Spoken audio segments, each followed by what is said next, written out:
Guerrilla cricket. Whoa. Guerrilla cricket. Whoa. Guerrilla. Take guard, man the barricades, patrol the cover boundary. At last the time is come, this is a cricketing emergency. Hear this call to arms for every cricket revolutionary. Take up your bats and stumps for the test match insurgency. At first they tried to silence us, but we would not be silenced. They threatened us with lies, so we threatened them with violence. Che Guevara, Sangakkara, Joseph Stalin, Douglas Jardine, Robespierre, Darrell Hare, Vladimir Lenin, O'Brien Kevin, guerrilla cricket. It's not about the winning, it's about how many rules you break. Even in cricket commentary, this is the best advice to take. Pick guerrilla cricket, it's the finest choice you'll ever make. There's so much more to cricket than rev counters and a slice of cake. At first they tried to sanitize us and clean up our act, but people like it filthy, and we know that for a fact. Fidel Castro, Lenny Pascoe, Carlos the Jackal, Umar Akmal, Mahatma Gandhi, Grant and Andy, Brendan Behan, Austin Ian, guerrilla cricket. Stick with us, cause you know we're not the kind of thing that you see on the TV and the radio. So vive la revolution.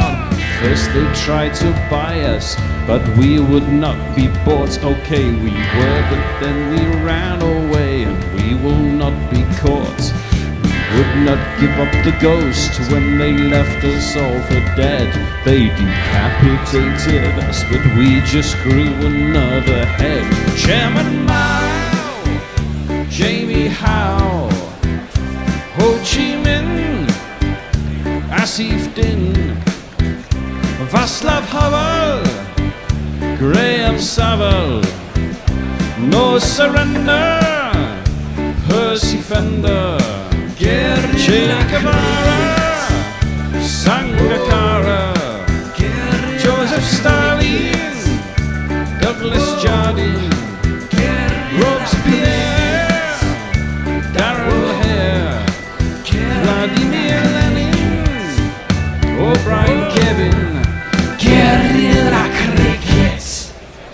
Well, good morning and welcome to Guerrilla Cricket. It's day 4 of this first test between India and England in Chennai, and despite a placid pitch so far, things are set up pretty well for England. At the end of the third day, England had posted 578, and in reply India are 257 for 6, with Washington Sundar, who again showed his batting class, is on 33, and Ravi Ashton, a pedestrian, 8, but solid.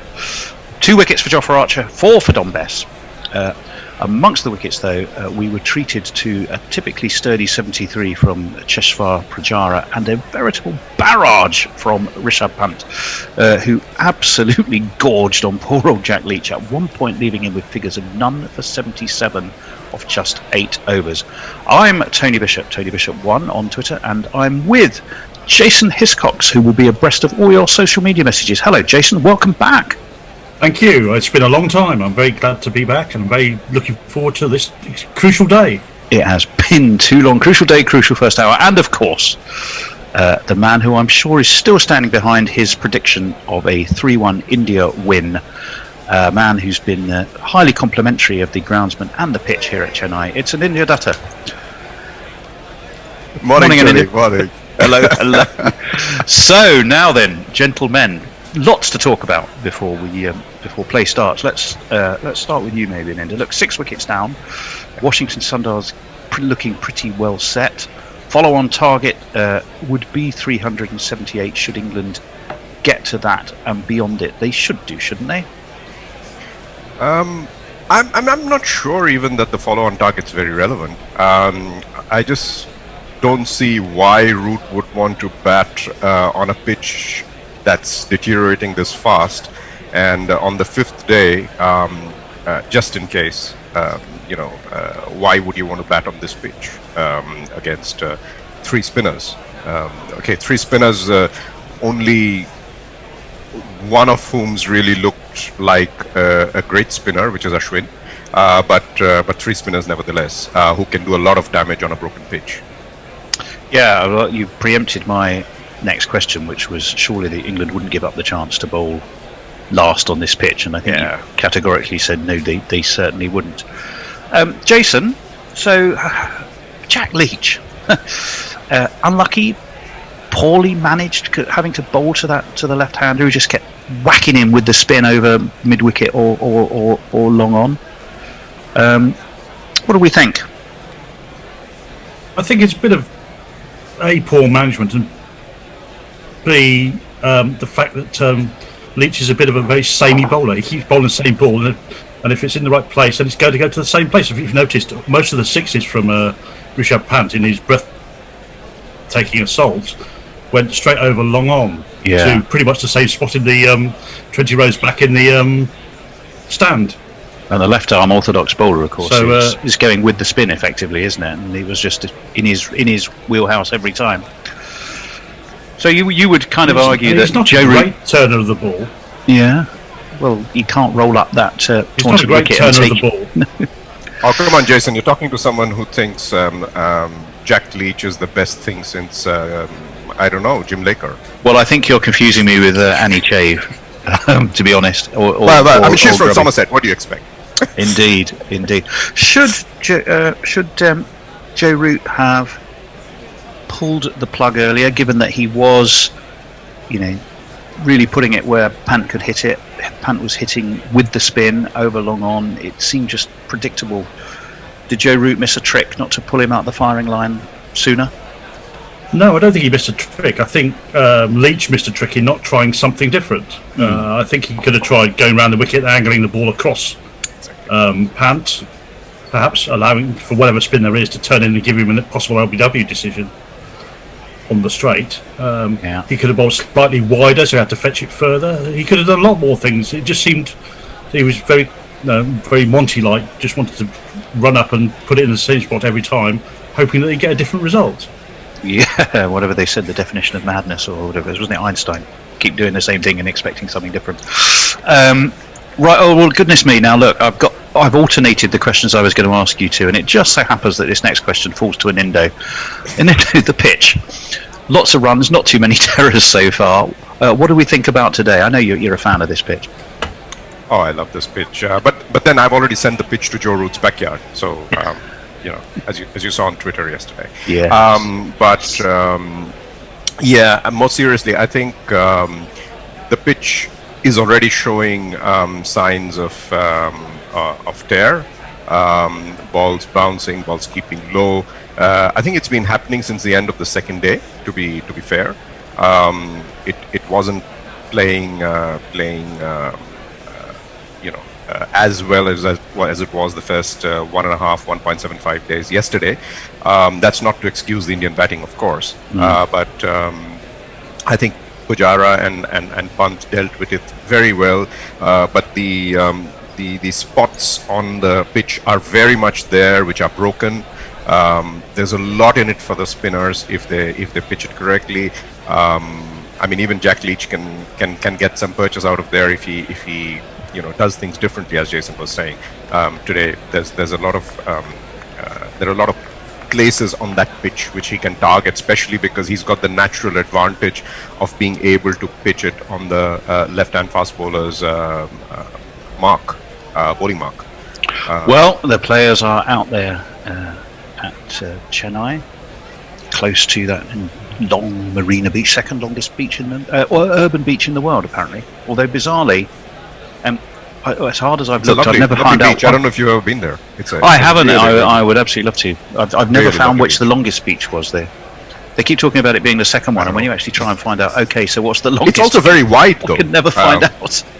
It's also very wide, so it's a really nice white yellow sand beach. Well, it's going to be. We're going to jingle up the participants. It's Messrs. Ashwin and Sundar, and it looks like Ashwin who will take strike. But faced up against the spin, try to cover drive, and there they go again. I'm out LB to Ashwin.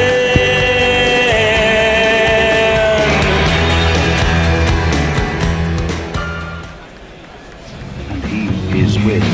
His name for his granddad or something with like that. So it turns out that you Don Bess opens the bowling for the morning. It's tickled away around the corner, and there's no run.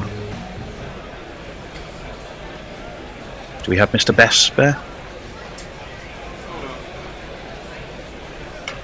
Well, we don't. Joe Roots, by the way, is going through his limbering up exercises. I don't know if that's just general early morning stiffness. Good for pace.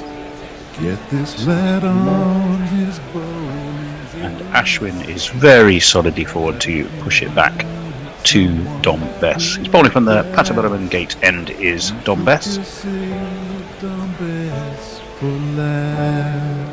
A man, remember, who promised to go loony if he got the wicket of Virat Kohli, which he duly did. A little bit of turn, solidly met by Ashwin, down into the ground, no run.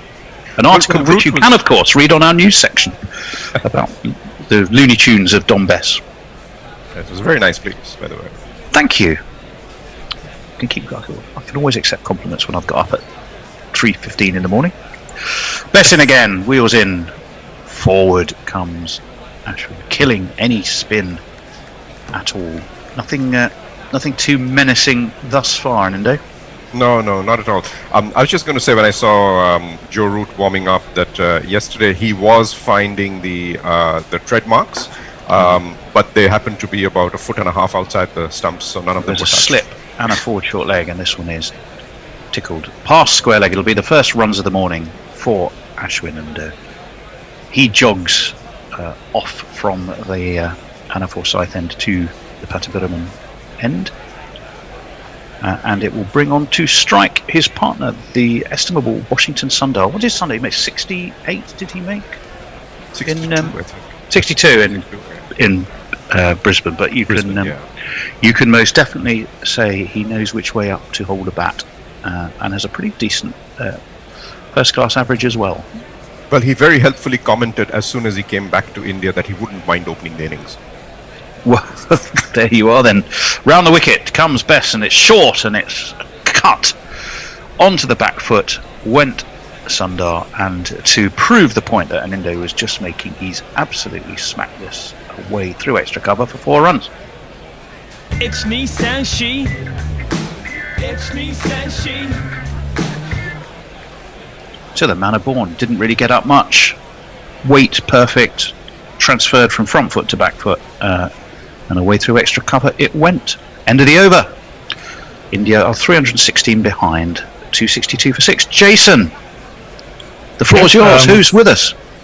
Fraser Middleton's joined us, and he says the new ball in 6 overs could be key. Jeff Perkins has joined us. Mayank says evening all, got both laptops with 7 court streaming the Australian Open on the TV with the best match on. Messages, things you expect to hear from Guerrilla Cricket number 253. She's from Somerset. What do you expect? Well, yeah, could apply to so many things, really, couldn't it? Sorry if you're listening from Somerset. Andrew Veer is with us from Holland. Messages says, I reckon Super Bowl is a gross misuse of the word super, to be honest, from that other big game. Tampa Bay win, am I right? Well, it's all about Tom Brady. He is super. Whoever he plays for. One for the old uns. And well, we are Mog going to says see. hello. Hello, Mog. Good morning. It's going to be Jack Leach. We were making parallels yesterday with Simon Kerrigan, weren't we? Who'd none for 58 off 8, and poor old Jack Leach took more tap than that. Can he bounce back? Can he get a wicket? He bowled beautifully later on in the day, I have to say. Yeah. So he's clearly a man of some fortitude. Let's jingle him up. Coming up, here's a face that I know. It's He comes Jack around the wicket Leach. to Ashwin. Now coming up is Jack Leach. Pushes him back. Oh, Jack Well, no run. Leach. Again, he's been using his feet well, has Ashwin, getting that front foot well forward, and again, that's a real though they shall not pass defensive stroke, isn't it? Yeah. Why is Jack Leach not wearing his glasses anymore? His Specsavers He- contract ran out. That's what? Only for batting. Ah. His glasses cloth. So he only squarely in the wastes dressing room. time cleaning those glasses when he's batting, right? Yeah, indeed. As forward comes Ashwin, steers it away to cover, no run. Or he's By not Don Bess, in gone fact. for the. He's not gone for the super expensive unbreakable option either, so he can bat inside the lid. Could be, could well be. But no, it's. I think it's to do with sweat or something, as this one is pushed back to him again by Ashwin. I used to wear contact lenses years ago. I stopped. But when I was playing any kind of sport, I always preferred contact lenses. Obviously, football. Does Kind of the need sweat interfere with it though? Contact lenses, no. That's the beauty of contact lenses. Cut by Ashwin. Has he? Oh no! We thought for a second he might have got an under edge. It was through to Josh Butler. Butler threw it up in the air, but it had beaten. about 6 inches It from kept the a little bit low, perhaps. Yes, it did keep a tiny bit low, and it was Ashwin kind of cut over the top of it and through to Butler. It went. Hands went on that balding pate of Jack Leach. Leaching again and onto the back foot, hurried that one through. Now that was a bit of variation there, and they got that one to push through. On with the arm. Yeah. I'm not sure he should be going back to Leach at the moment. I mean, he's bowling as accurately as he normally does, and the ball's ball's moving up and down. So Well, that's twice in a row he's had cause to place his hands on the balding pate. But it's 62 for 6. It's the end of the over, and we can catch up with some more messages, Jason. John Crick Tracker, Alan Atway Glorious says, hello India, greetings from Kampala in Uganda. Oh, wow, good morning. okay, And if I could just pretty early check there. on YouTube. Are you YouTube? I did pick you up. A lot of people, there's a few people on hot mic as well if you need them. Dan De Castro is talking to himself, basically. Is he? Bess is in, Oh, and this lovely. one is flicked beautifully past him, back down the track, straight driven really, and it's 4 more for the excellent Washington Sundar.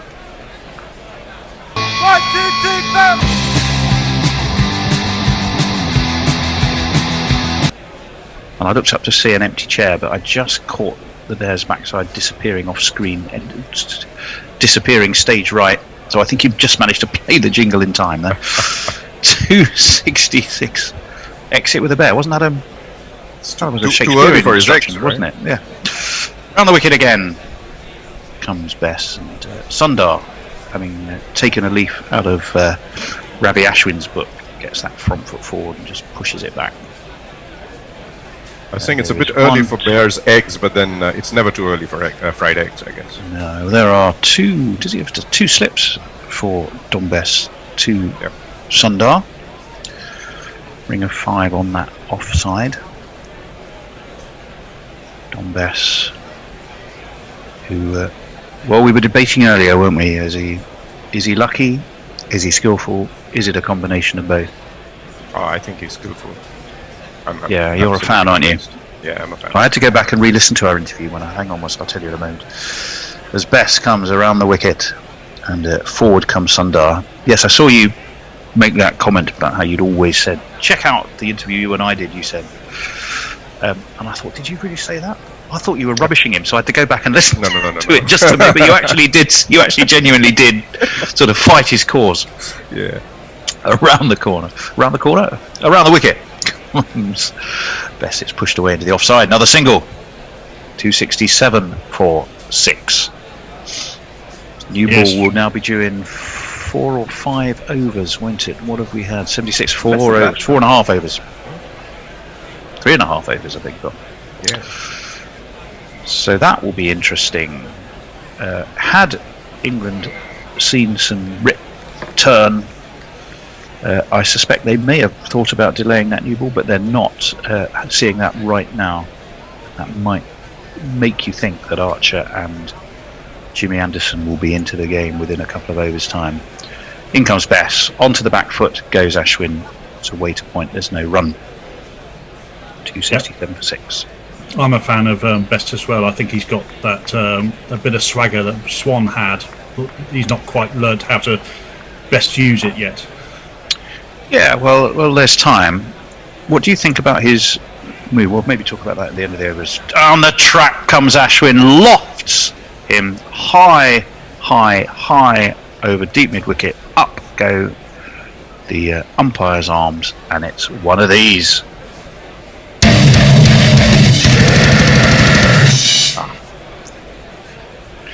He's back from wherever he'd been. 273 for 6.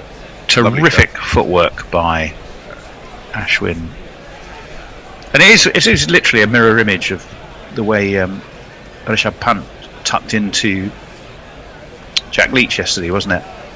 And it's doing exactly the same thing, right, with the spin. Well, it is for the off spinner. You're absolutely right.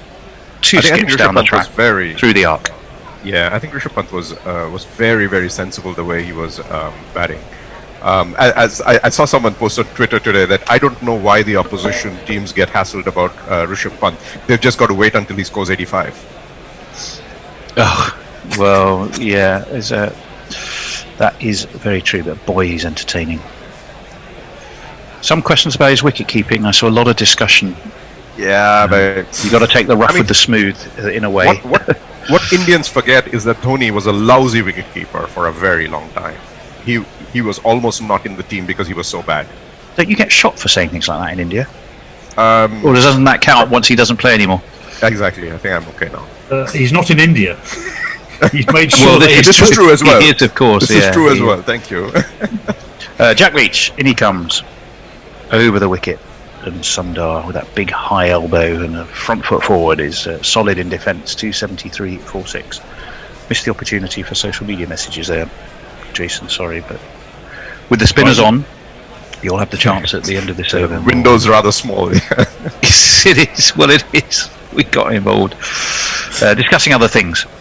Leach is in. That's turn away round the corner. There's a leg slip. There's a forward short leg. It evades both of them away into the onside and will net India another single. 49 off 124 balls, this partnership. Maybe a tad early to be tracking it, but they need 105 to avoid the follow-on. We think that should be an academic discussion as far as whether England would enforce it. However, I'm sure the less they get India out for, the happier they would be. Of course. Around the wicket comes Leach. Forwards comes Ashwin. Away to cover. He's doing exactly what Jason suggested that he should have done yesterday, right? And he's bowling so much better though. Yeah, well actually I was going to ask, well, both of you I know have been bowlers in your day. I was going to ask Jason something as this one's pushed away into the offside, just backward of the umpire, and there's no run. Jason, when you're getting absolutely mullered like that, what goes through your mind? Do you just resolutely keep going, keep trying for different things, or do you think I'll keep trying the same thing, just do it better? I'm a just do it better person. Leach is in. Well, that's interesting. Pushed into the onside, there was no run. I mean, I'm not generally an attacking bowler. Bear would be the one who would probably try something a bit different every ball, but as long as he had a mid-wicket. Well, I noticed off screen, but we can see him. He was getting quite animated as I even asked that question. As forward comes Ashwin again to meet Jack Leach, and it's pushed back down the track.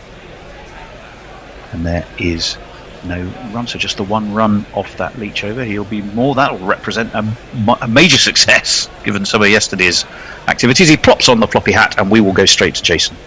Anna Forsyth is with us. She says, "Hello, legends. Had a nice restful day, tidying up my room after having moved. I can sympathise because my room is a tip." She's sorting out her pavilion, is she? Yep. Messenger has pointed out that at the time of writing this tweet, Washington Sundar has the highest Test batting average of all the players in the game at 60.5. Well, he's 43 not out. This is his. The third light test roller. match. Yeah, the light roller says, I forgot about the new ball. There'll be no delay taking the new ball this time, I think. Bess in. Oh, back foot by Sundar. Crashed past extra cover. That's going to go all the way for 4 more.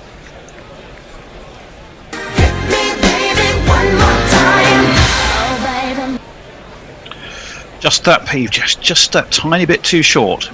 And if you drop it that tiny bit too short, He's a good batsman, will isn't he? punish you. Well, he is. Nichols made that point in the tweets. He says Washington's first last 100 came when he opened the batting, and he got 156 not out. Yeah, well, everything we've seen so far in this innings suggests he's tidy, organised, and can be aggressive when he needs to. This one, he meets defensively, pushes into the offside, 2 cover, no run. 53 off 130 balls now, the partnership.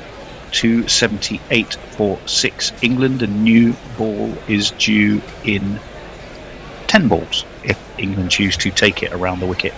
Comes Bess, forward comes Washington, and back to the bowler it goes. Yeah, so he's trying bit of flight. Is Dom Bess there in Indo? Yeah.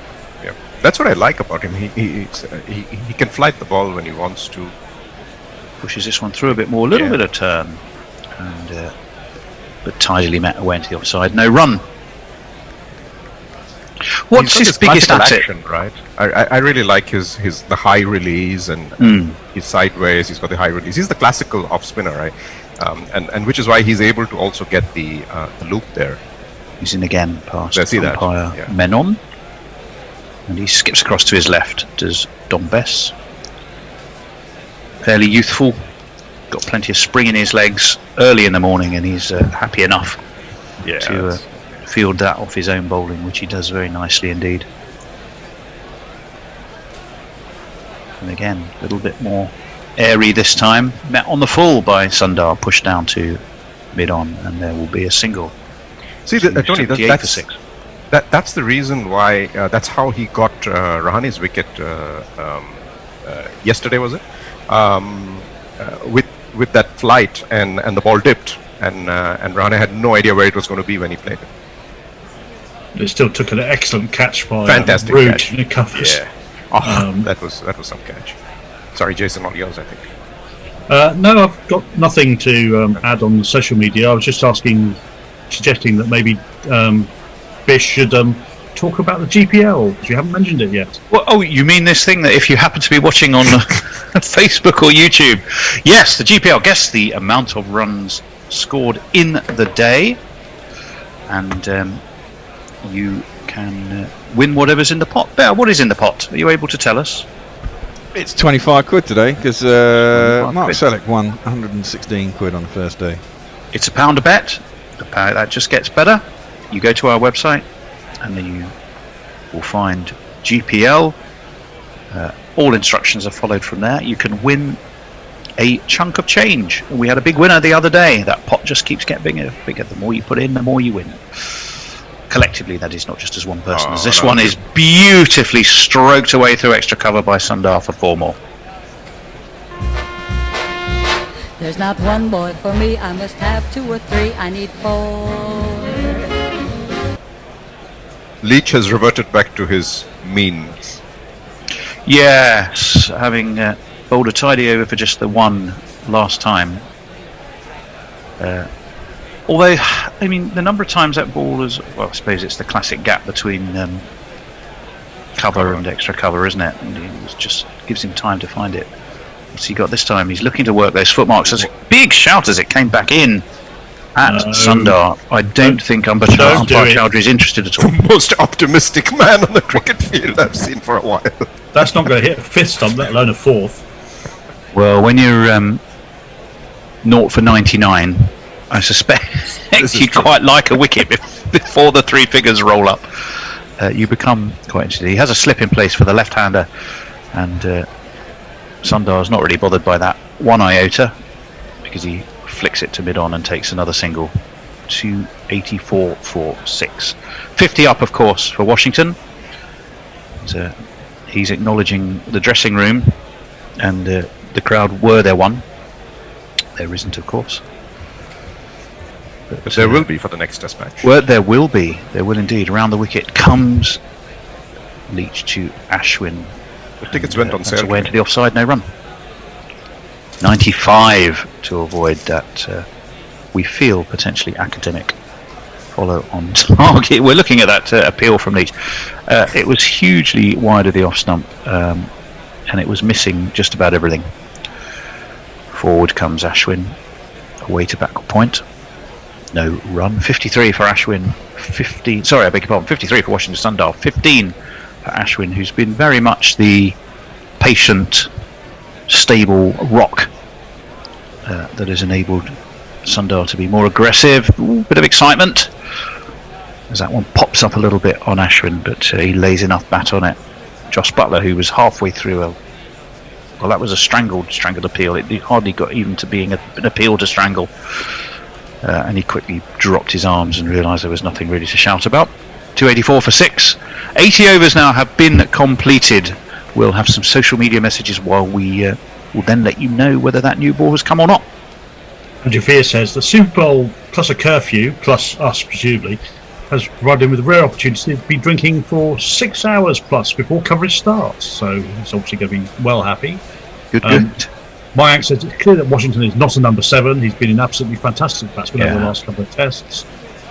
Nick Nelson says a little late to the party, but happy to have you in my ears this morning. Delighted to be in your ears.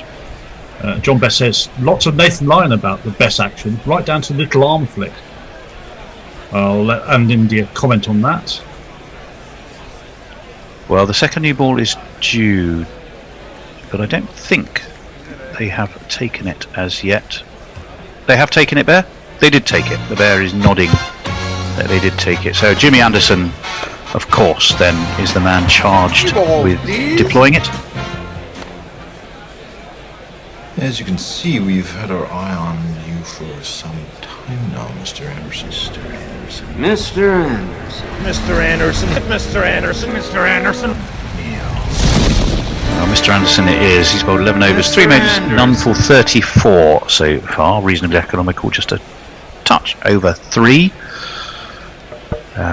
We were saying in Indo, didn't we? He's played in 6 games that India have lost. Was it in the last 15 years in India? Jimmy's played in 3 of them. Was that the stat? That's right.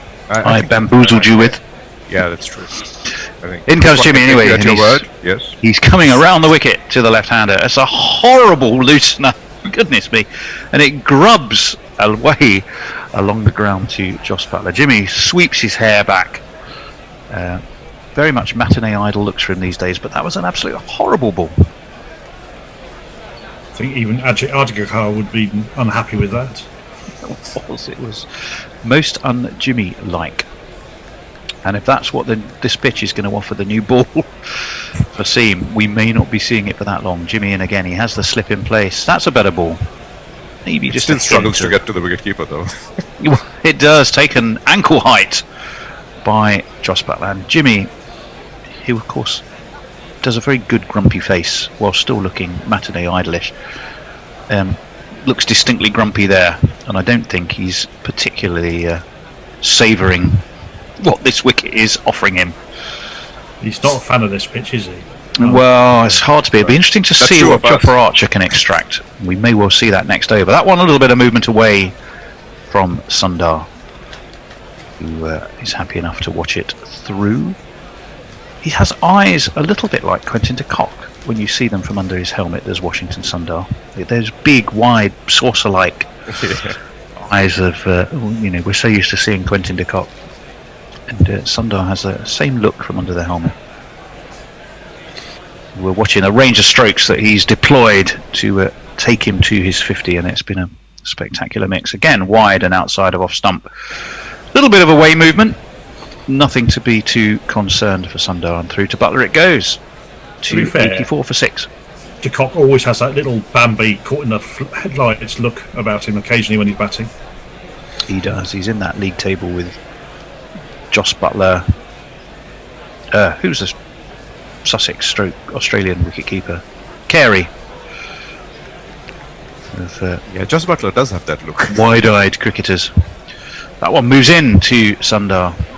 Again, he's so unruffled and untroubled and has, it seems, an eternity to play each ball, and that is very much the mark of a class batsman, is the amount of time that they have. And Washington Sundar looks incredibly unhurried. But 284 for 6. All the pace bowlers we've seen in this match, I think it's Jofra Archer who's got 10 kilometers per hour more speed than everybody else. I mean, and that includes Bumrah, because Bumrah's not been bowling at that pace. Anderson again. So very much become his stock ball this first over, as it just a hint of away movement through to Butler. It goes. Just that one boundary from the over. It's his last over, no runs. I thought he went for a boundary. I must have dreamt that. No, he didn't. He bowled that shocker of a ball, didn't he? It was the wider, but it's the end of the over. It's 284 for 6. 81 overs bowled. Jason. Okay, says, is this another Washington insurrection? Lord. Only about 250 years after the first one. Dan Diper sends us his first picture of the day. Good Lord, he's quick off the mark. Quick draw. Ravichandran Ashwin. And very nice it is too. Well, we'll retweet that as we always do. 53 off 90 for Sundar, 15 for Ashwin. A few people on hot mic. Have you got hot mic there, Jace? I haven't yet. Okay. Well, hello to Matt. Hello to Michael. Hello to Kez. Michael and Kez, who seem to be saying hello to each other. Hopefully before I fall asleep, it's 11 here. Matt and Adrian. The pitch looks like it's seen better days, yet it isn't really doing much, says Adrian. Well, Adrian, if you want to poke a hornet's nest, I suggest you email that to an Indodutter. Thoughts on why the pitch is so good here at Chennai. 284 for 6, and it is, as we were saying, this man into the attack. Will break your helmet, break your heart, hotter than lava, cooler than Bogart, in your face, at your stumps, on your toes, on your mum. Well, Jofra Archer, this was it was sort of dug out. It's almost a Yorker, and who did it catch? The non-striking batsman, or did it catch the umpire? Jofra Archer's foot. No, coming back to Archer, it struck the foot. But yes, indeed, it was Archer's foot. It was. That one is slightly wider, dabbed to backward point. They will take a single. So Archer's conceded his first runs of the morning. 285 for 6. Ashwin moves on to 16 from 76. And Bear is still saying second new ball due. See, I wonder if they're still using the old ball. Will you explain why it's dying? Well, precisely. But note to self. Yeah, they're using the old Yeah, ball. they are, exactly. So note to self, trust your own judgment and what you see, and don't necessarily ask the Bear, because you may not get the answer you want. I thought I saw them take it, but there you go. No, it isn't. It's the old ball. Indeed. Well, not to worry. We've confirmed it. It's very much old ball, and we're quite relieved, I think, to be honest, because if the new ball had been doing what we saw that old ball do, it's hardly any surprise. It has, however, been given to the on-field umpires, says Abby, who's on next. Oh, lovely. For him to look forward to. What a beautiful drive that is from Sundar, straight back down the ground, all the way along the ground, and it's 4 more.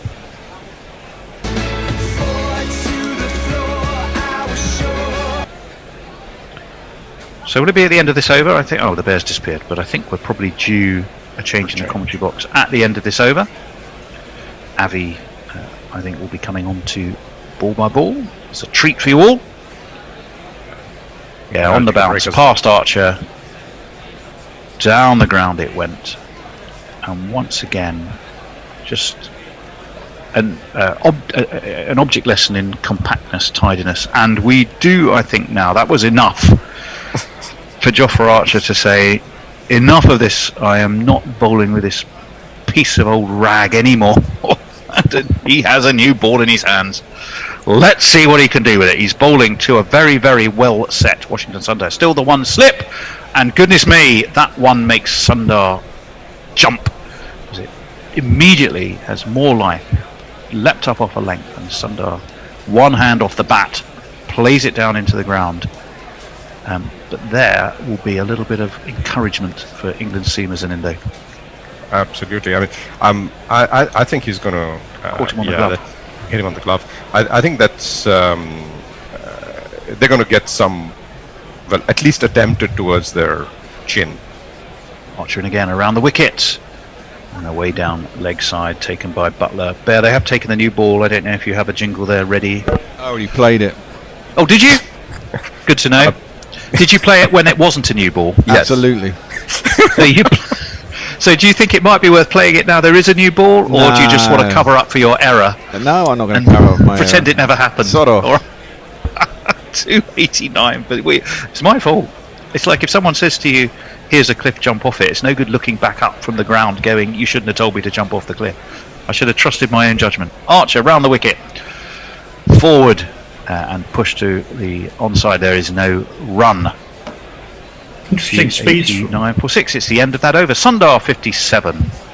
Ashwin 16. That went for 5 runs, and we're going to have a change, and it's going to be Abby coming into the commentary attack. I'll just run through some quick social media messages. Brian001 has joined us and it says, good morning from a slightly snowy Northampton. Up now ready for a slow day driving my bus. I think India should make 380 or so. I certainly hope so.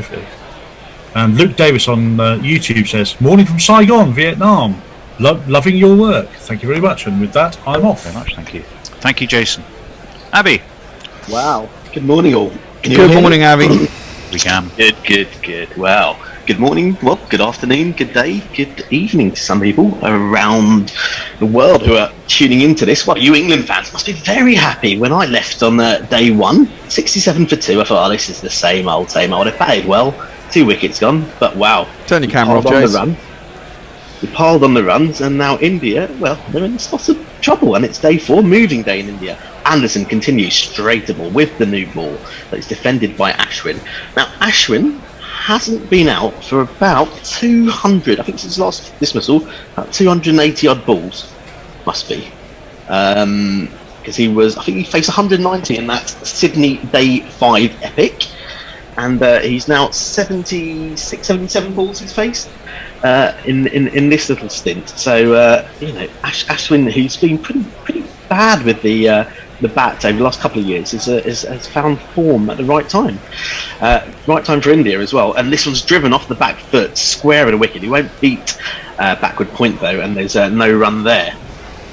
But moving day. So a lot of tactics about today, I'd imagine. Bear, what are you thinking? Well, I was chomping at a bit to have a go at bloody Tone and India talking nonsense.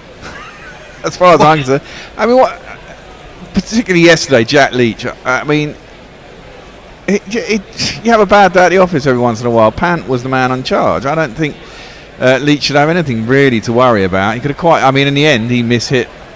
That was a real ball, yeah.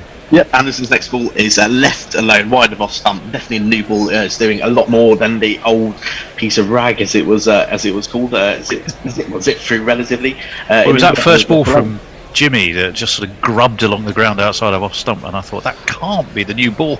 No, that's fair enough. But I mean, Leach yesterday he got taken apart by Pant, but Pant's a good bat, and he took his chances, and he could. And he's in good form. Last ball, fourth ball rather from Anderson. It's driven off the back foot by Ashwin into the covers. No run there.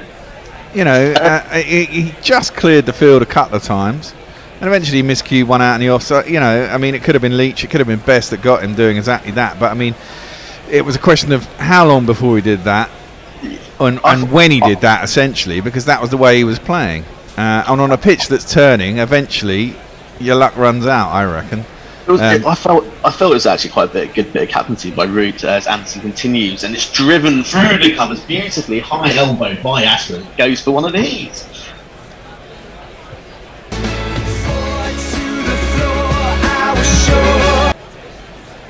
Yeah, so I thought Root actually did pretty well, but I think he brought himself on just before that, bowled it a lot wider, and then when Best came on to replace him, he bowled it a bit straighter. Then Pant's eyes lit up again. Yep. And then tried to play it this time against the spin compared to when he was playing it with Leach, and then he lobbed it up in the air, and it was a good catch.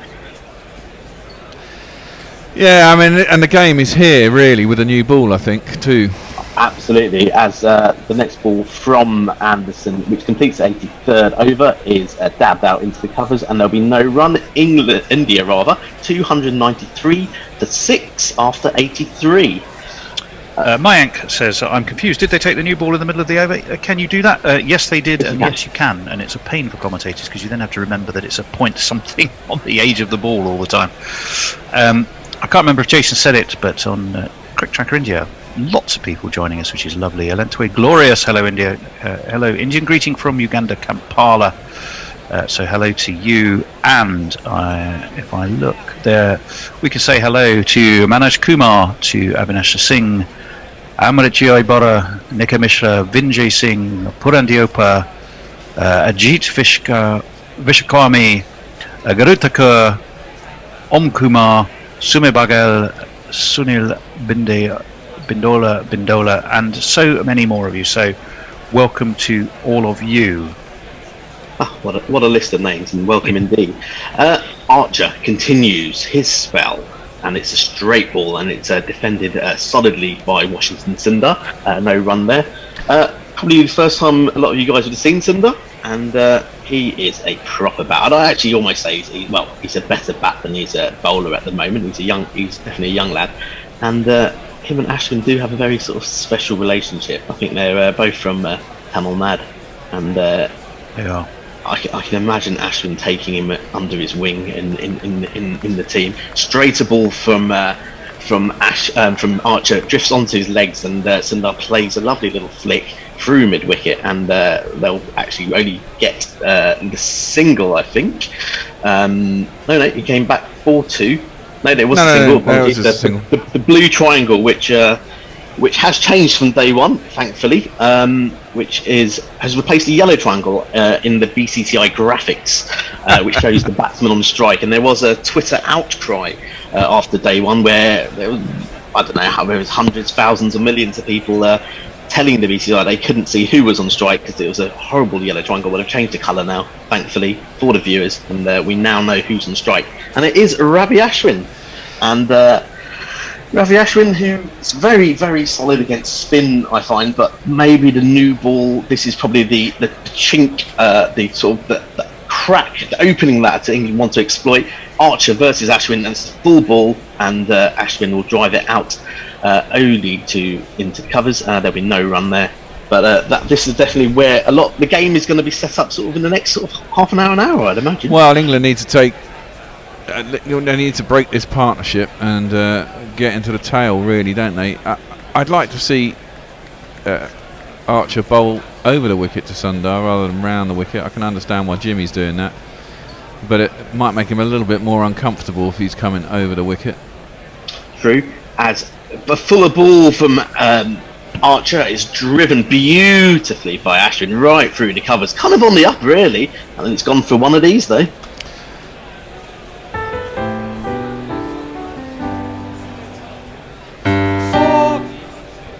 So even with the new ball, there wasn't a lot of lateral movement. So you can sort of drive on the up a little bit more in India, and especially with this pitch where the bounces actually stayed relatively even. A lot of times in Chennai, it's sort of day 4 when we start seeing the uneven bounce a bit more, and the pitch starting to break up. But at the moment, it still looks pretty good to bat on. For India's tactics, obviously they'll want to knock off this 100 runs, and really it's about batting a session really for them. They'll think that England will have to bat because of the pant factor at least one session. They'll back themselves to survive for 4, driven. Again, Archer's next ball, but this time he won't beat the extra cover fielder, and no run there. Well, that's it. I mean, if they can get within 200, I mean, if they can beat the follow-on, and they're only 200 behind, England will want 350 lead, which could take them a session and a half, which takes, at some point they're going to have to declare, but they don't want to give the game away. And actually, no. I think from this position, if India get out with a draw, England might well feel they've missed a chance. So They might, and there's a few similarities with Rajkot, I think, from 2016 tour. Straight a ball by Archer, and it's defended by Ashwin, and the ball trickles out to mid-on, no run there. That's the end of the 84th over. India 298 for 6. The Jersey Jingler says England need to party like it's 1814 and take out Washington. Oh, very good. Shirsho Dasgupta says, so want to hear your thoughts on this. If in the off chance India has to follow on, do you think if they bat well and that actually gives them a chance to beat England tomorrow? Bear, do you want to take that one? Well, Half the victory. Well, yeah, that's why I don't think England will go that way. I don't think anyone wants to be facing up last on this wicket if it is going to break. I mean, looking at that, it still seems pretty innocuous on the straight part of the track, doesn't it? I mean, Archer's pretty quick, and that looked pretty easy. Ball's not really getting up. Maybe he's not putting his back into it yet. But he's probably going to get 4 or 5 overs here, so he needs to do something sooner rather than later if he's going to. That first ball of his spat a bit, didn't it? And but that was Sundar on the glove. Well, that was from around the wicket. It did take a big chunk out. I mean, there is a bit outside the off stump to the left-hander, even for the fast bowlers, because that's the right armer's follow through. Anderson comes in, bowls wide of the left-hander Sundar, and Sundar has no interest in playing anything at that sort of width, and the ball goes through to the keeper, no run. But it's interesting. There's absolutely no swing whatsoever, which there was for Sharma on the first morning, and a little bit for Bumrah too. And England managed to get it a bit with the first new ball, but I think what we have seen though is it's reversed pretty early. Not a great deal of reverse, but I think after about 20 overs, I think you're seeing a little bits of reverse with the ball going with the shine, and maybe that's really when the sort of swing comes into play. The next ball by Anderson is a slightly straighter line. It's still wide of off stump, and the ball going across him because he's bowling over the wicket, and again leaves well alone, no run. When Washington made his 62 in Brisbane, he did. Were Australia throwing mainly quicks at him, or was it Lyon who was probing away? It was day 5 line. I think it was on one end, and they were rotating the quicks at the other end against them, and he hit a beautiful 6 off Cummings. His next ball from Anderson is a fuller ball going across him and left alone by Sundar. Yeah, that was. I mean, it was probably one of the sort of the iconic shots of that chase.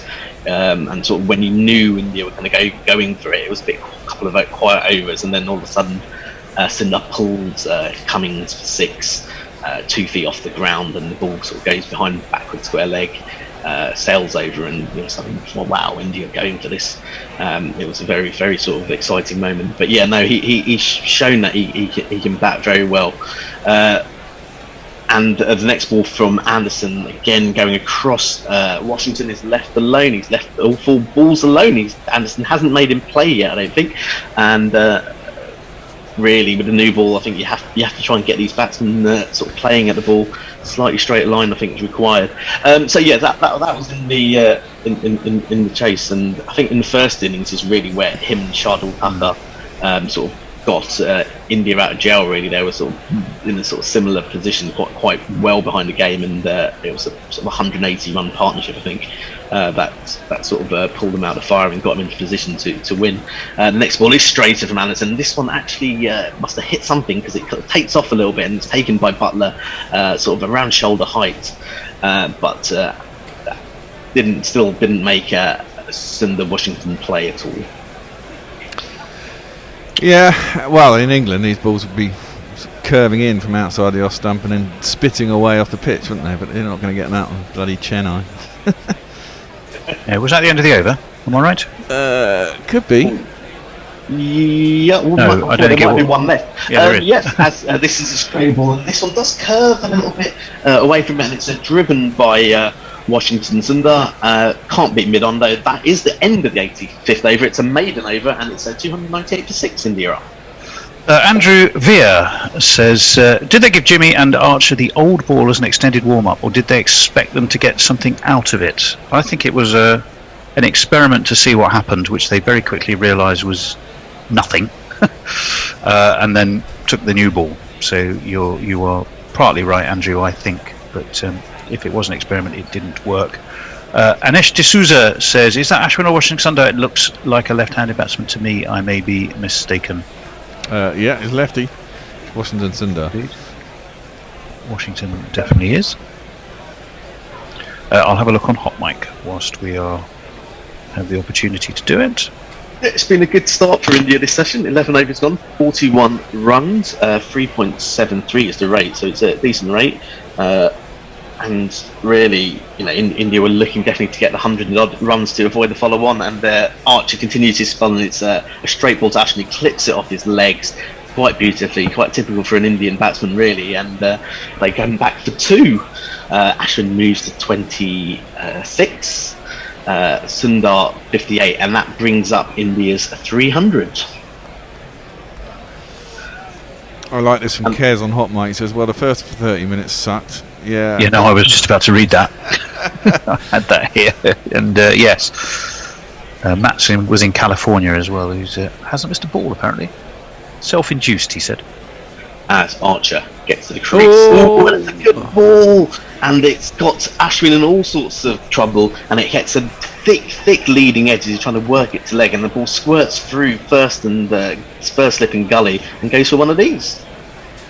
2 + 2 is on man.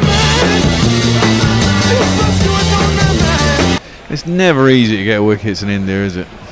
No, and it was a bit slightly short of length, and Ashwin was trying to sort of work it again to the leg side, and he got a very thick leading edge. Been sort of 4th or 5th slip, wouldn't it? Yeah, catchable height as well, I'd imagine. But yeah, definitely through the gap, and ultimately you're not going to have 4 slips in India, so it's almost a bit of a moot point. They do have 1 slip and a gully. They have a backward point, a couple in the covers, and this one's played on the leg side, slightly uppish, and it won't beat the sort of square fielders, and it's going to be fielded by mid wicket. They'll come through for a single. India moves to 305.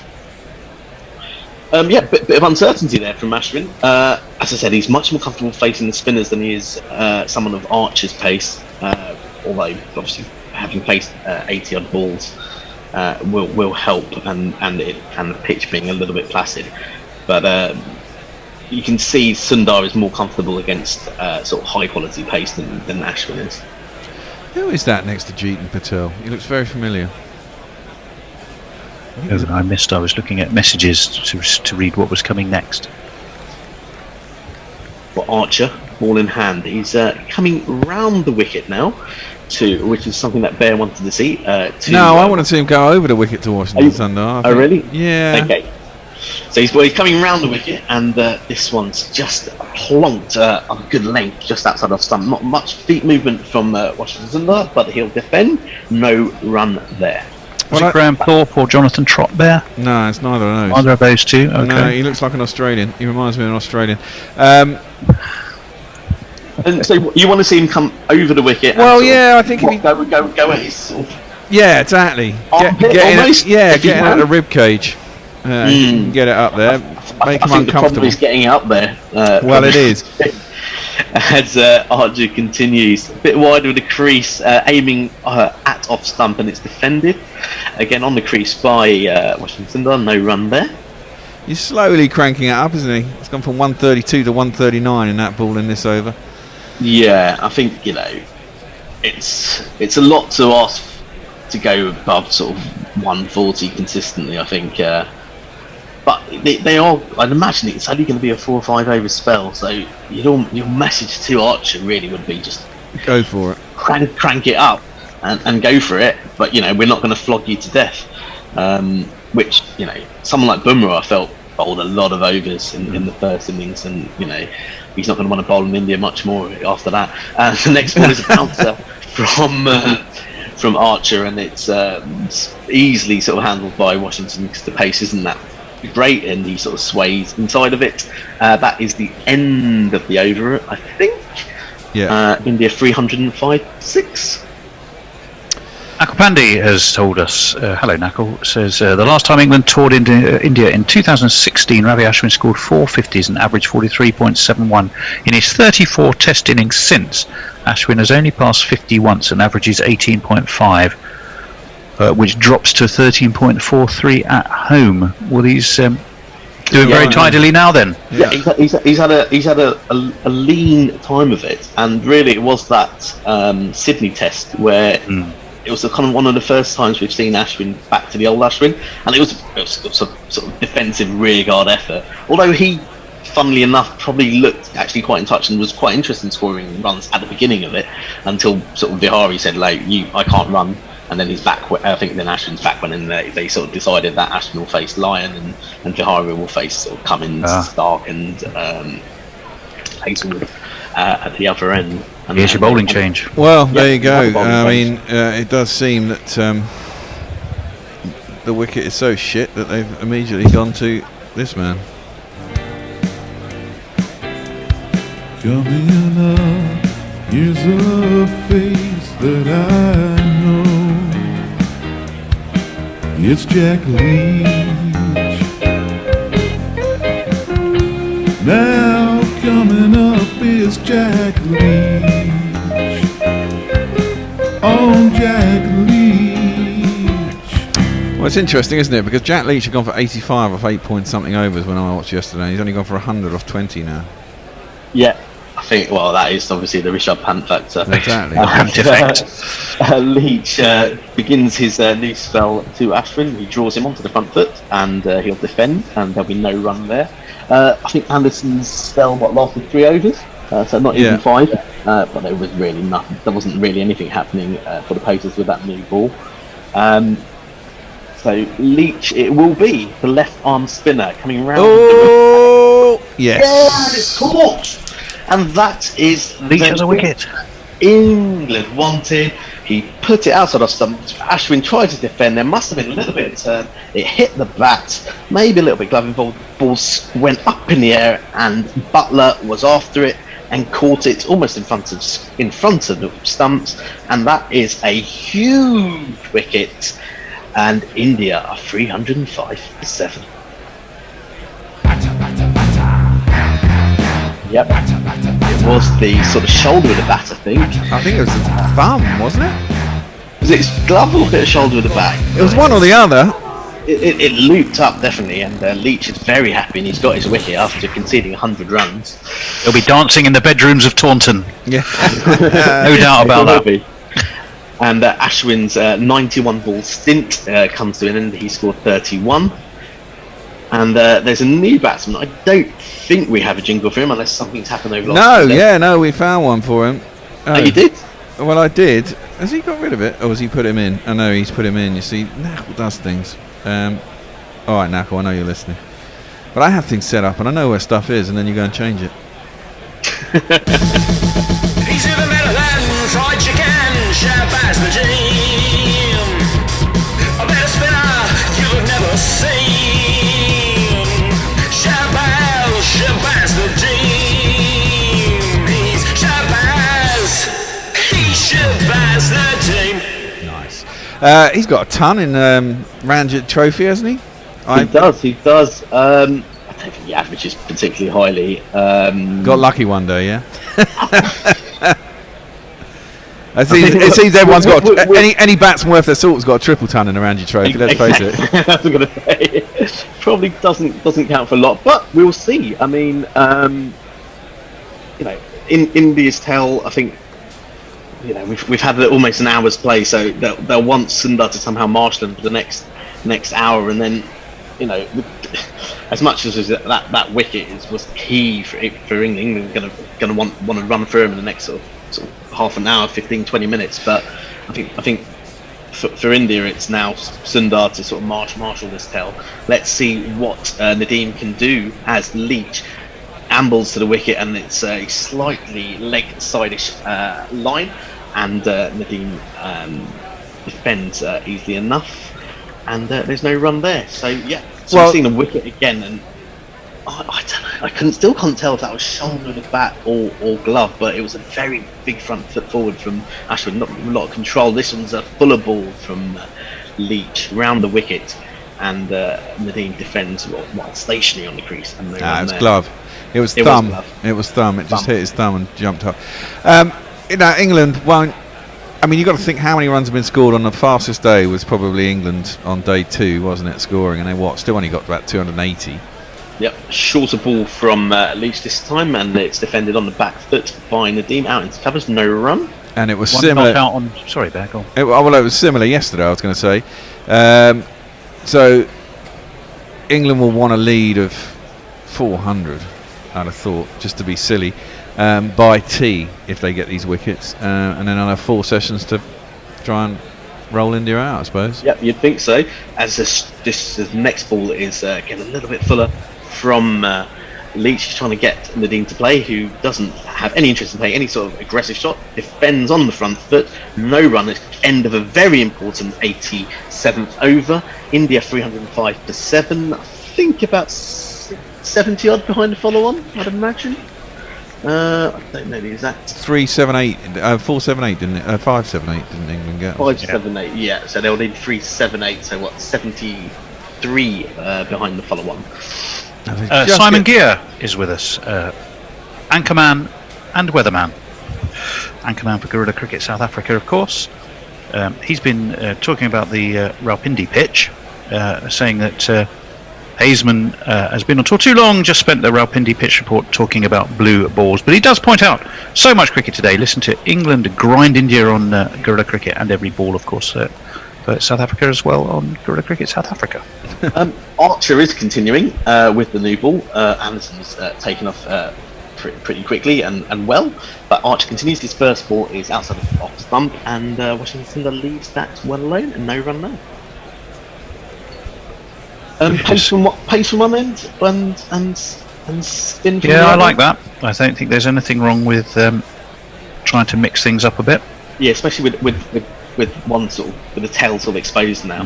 I think that is a good idea. Archer continues, it's a bit wider of the crease, and it's banged in, and this time Sundar decides to aggressively go for the cut. He can't beat cover because it was he played it in front of the wicket, and there'll be no run there.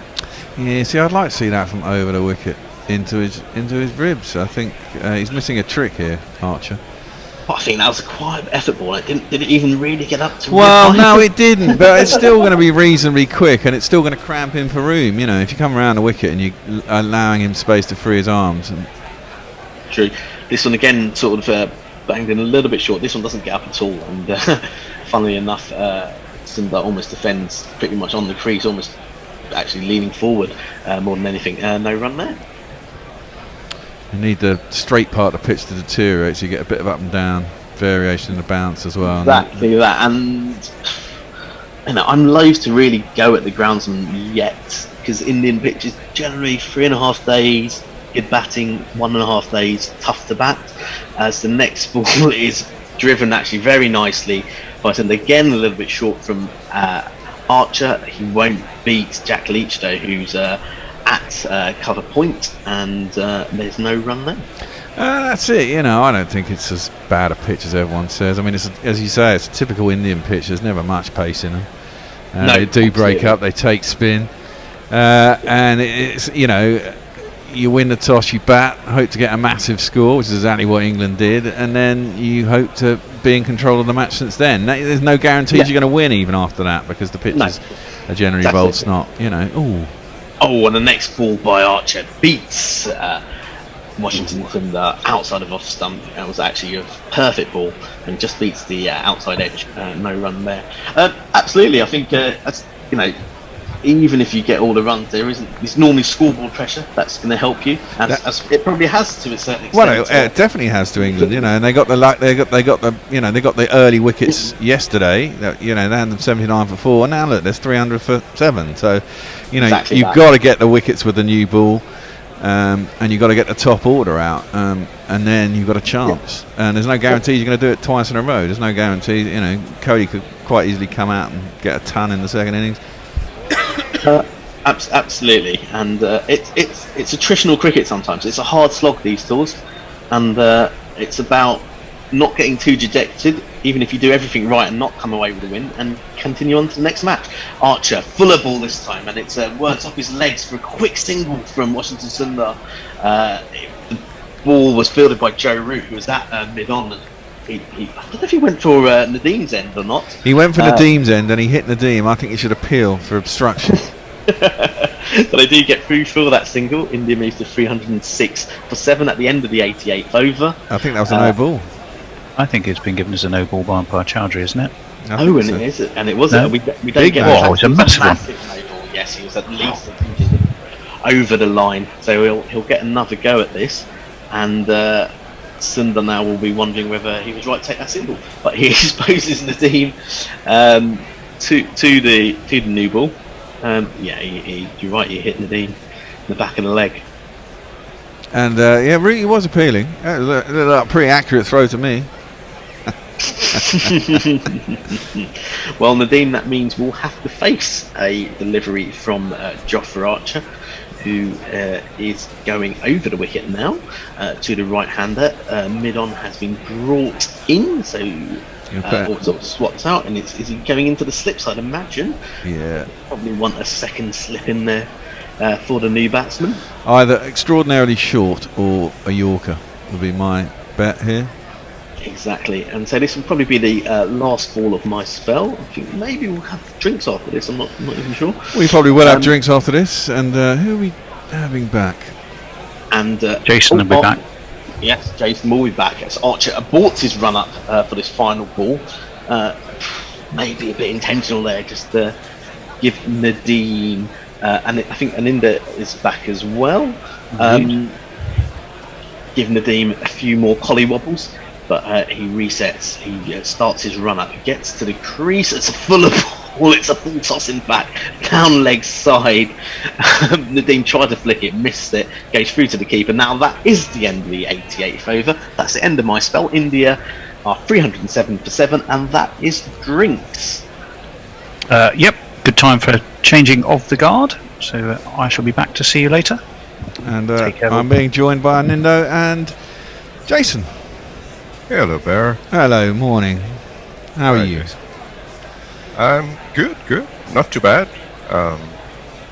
I'll be better once we have another 75, 80 runs on the board. Well, as you said at the beginning, I don't think that's really going to matter that much, is it? England aren't. No, but it's just getting as close to the English total as possible. Well, true. It takes time out of the game for England to bat, doesn't it? I mean, England really need to get India out by lunch and bat until tea, probably going quite quick, and if that happens they'll have a lead of 370, 380.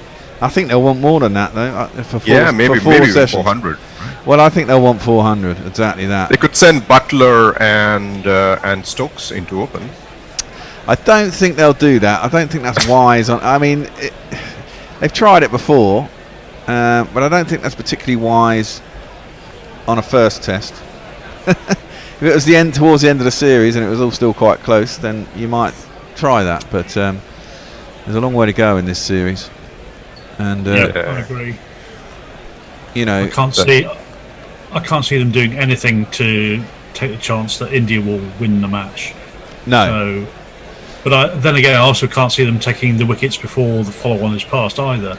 I don't know about that. I can see that. I mean, a new ball. I mean, you've broken one there. I think you get a little bit more bounce even for the spinners with the new ball. You probably get more purchase off the wicket. But I think off the straight, the wicket's really still not doing much off the straight. It's only outside what is the right-hander's leg stump and the off. You know, the lefty's off, unless you except for the ball, that line that Leach bowled. Best bowled that got Kohli yesterday. But that's a very wide line outside of off stump. It's not necessarily going to get much more unless you get a bit lucky. Yeah, but you know, Kohli, that wicket, Kohli's really got to start coming out to the spinners, because if he stays in his crease, this is going to happen time and again to him. England's doing to Kohli, well, just from one innings, what India was doing to Steve Smith. Getting him out on the leg side. Yeah, and this is where I think, we talked about your tete-a-tete with Tony, and I think this is where England are different this time round. I think, as much as I don't hate the IPL, I just find it incredibly tedious.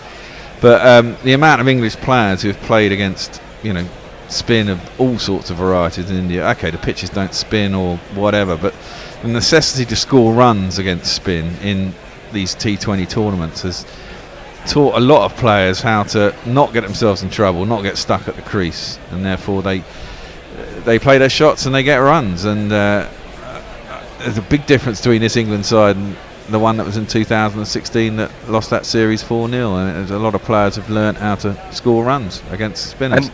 And I agree, and which is exactly why the only kind of spin T20 batsmen, I hate to use that term, but you have to, right, in this context, T20 batsmen don't know how to play is wrist spin.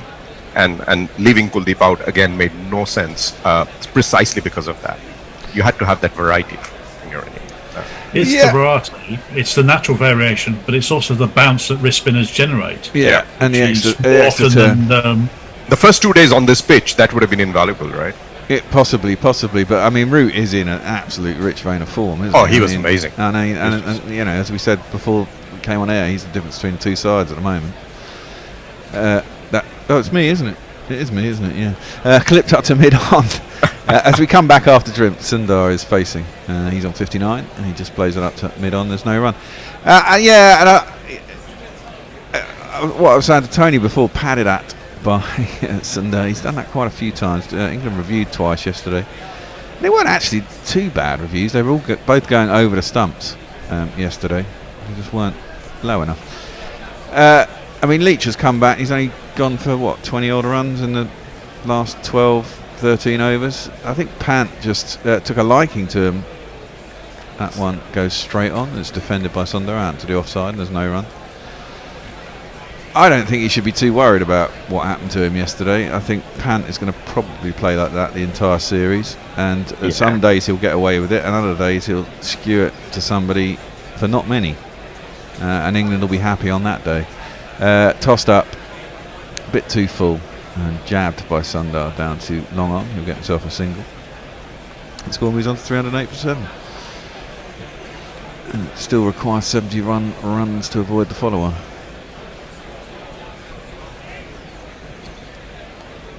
And Nadeem is still yet to get off the mark. Yeah. He's he doesn't appear to be a complete bunny, but we'll see how it goes. Well, his average is 14 in first class, I think. So yeah, he's got 750. So he's got 1 ton. Yeah. He goes back and he defends that to the offside, and there is no run. I mean, we all know that Ishant and Bumrah can't bat, so we really need to get through to those guys. Well, Bumrah was the night watchman in I think the Brisbane Test, was it? Yeah. No, yeah, I believe Adelaide. so. Adelaide. Very full and driven back to the bowl, and there was no run. He's got an average of 4 or something. Something like that. I think he's a bit better. He's a bit better now. He's been working on his batting, and Ishant's batting's come along a bit as well. So I mean, if you had Umesh Yadav and Shami used to bat a bit better before. Now he sort of seems to give it away. Where's Boovy? Is Boovy injured again? Yeah. He's permanently injured, isn't he? There's a lot of injuries in the Indian pace bowling attack. I mean, I thought he also hadn't played much red ball cricket. I thought he just played T20 cricket, so he wasn't necessarily in any red ball form at all. Well, Ishant was the same, wasn't he? I mean, he'd only played in some small. Yeah, but Ishant was injured. Yeah, he was, but when he came back, he only played T20 or some sort of small tournament, didn't he? Before. No, but that was just to warm up the Syed Mustaq Ali tournament, because it was the only tournament going on, because the Ranji Trophy has been cancelled this year. Oh, has it? Okay, right. Yeah. Okay. So there wasn't any red ball to play, so he just got whatever time on the field that he could. Fair enough. And Bumrah had a big workload in the first innings. Do you think he'll stay fit for the entire series? I think he'll be all right. You think so? He'll be all right. Yeah. Okay. But they should have had a fifth bowler, I say, because Sundar's not really a fifth bowler. Well, jabbed at by Sundar away from his body. Didn't really move his feet, but he's got away with it. It's gone down past gully, down to the third man boundary, and it's going to be 4 runs.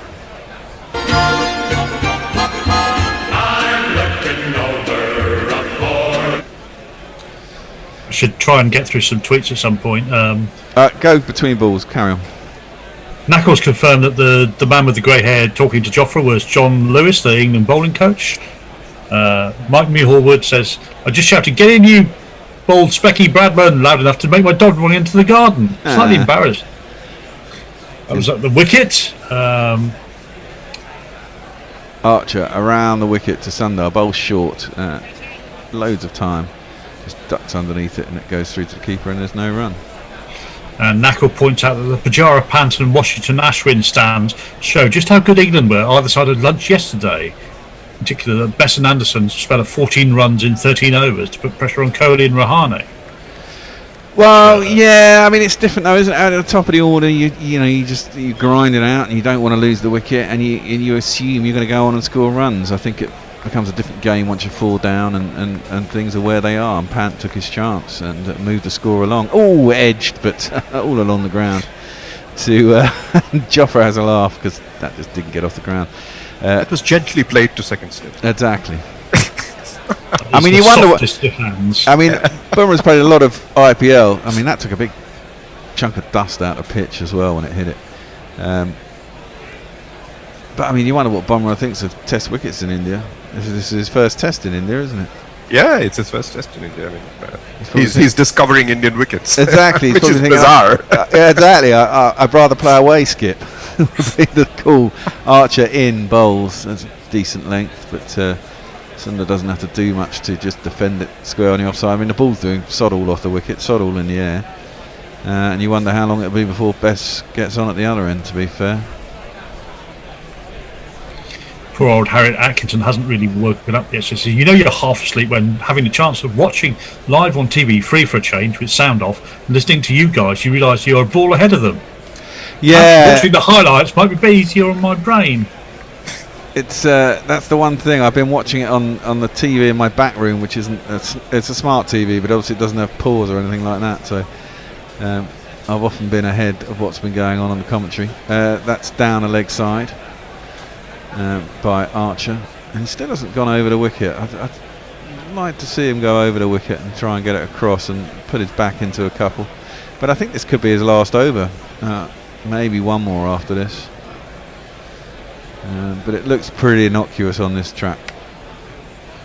And in news from the other tests going on, our Australian correspondent from SCJS says Faf is out in the South Africa versus Pakistan game. They already got Van der Dussen, so South Africa are 135 for 3, chasing about 380, I think it is. Oh, okay. Well, it's only a 2-test series, isn't it? Our last ball's down the leg side, and Nadeem didn't get anything on it. Sundar didn't get anything on it. Through to Butler, and there's no run. That's a good start for Pakistan because South Africa 127 for 1 overnight. So they've taken 2 quick wickets. And what did they get in their second innings? They got about 280, didn't they? And they had a lead of about 60 or 70 on the first innings. So I haven't seen. I've got to say, I haven't watched any of that. I haven't seen any of this, and it's quite good that cricket is back in Pakistan. And it's good to South Africa go over there. Games in Pakistan, Bangladesh, and India all at the same time. It's great for the subcontinent. Absolutely. Yeah, it's been winter's been a.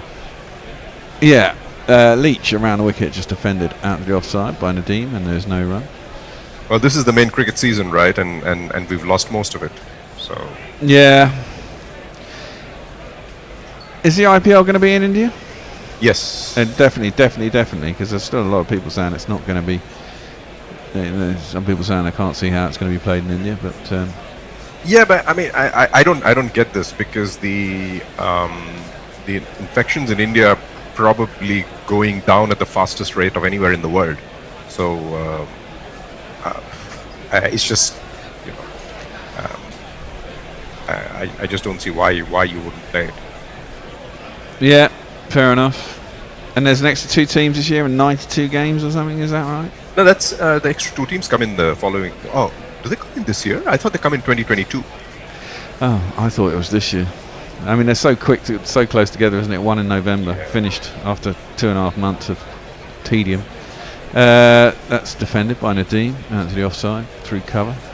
Nadeem's working on Pujara's record of staying on 0 for the longest time. Wow. Probably got a long way to go. As long as he stays there, it's fine. Well, that's true. Tossed up outside the off stump. No need to play at that, and so he doesn't. Got to make him play. But he's facing exactly the same kind of bowler as himself, right? Yeah. He should know what to do. I always thought that, and always got out to people like myself. Kind of slog it out of the park. Straight by Jack Leach, defended by Nadeem. Well, that's probably because you had an opinion of your own bowling which is a bit optimistic. No, it was never optimistic. It was always true and in there. I didn't miss Sidley off by much. He punched that just neatly past it. Oh, edge gone! Oh, that's it. That's the one. Yep. Gone back, kicked a little bit off the wicket, bounced a little bit. Nadeem went back and just sort of poked at it. Really, it was going down, but he couldn't get on top of it enough. And Nadeem has gone for a 12-ball duck, caught by Stokes in the slips. England are through to Ishant, and we have to say goodbye to the batsman.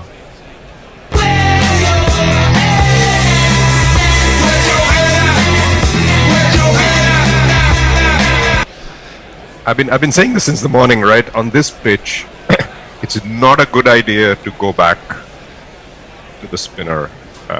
It is absolutely not a good idea to go back. Ashwin was doing the same thing, and he was lucky to get away with it a few times. Yeah, probably. Ashwin's tall, so he can cover the bounce. Yeah. Most of the time. Nadeem's not a batsman, is he? I mean, I still think you'll find Root going back to the spinners if the ball, but then top order batsmen are better at it. Right, we have a new batsman, and it's this man.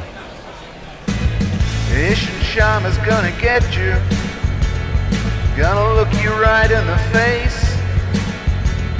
Better get yourself together, darling.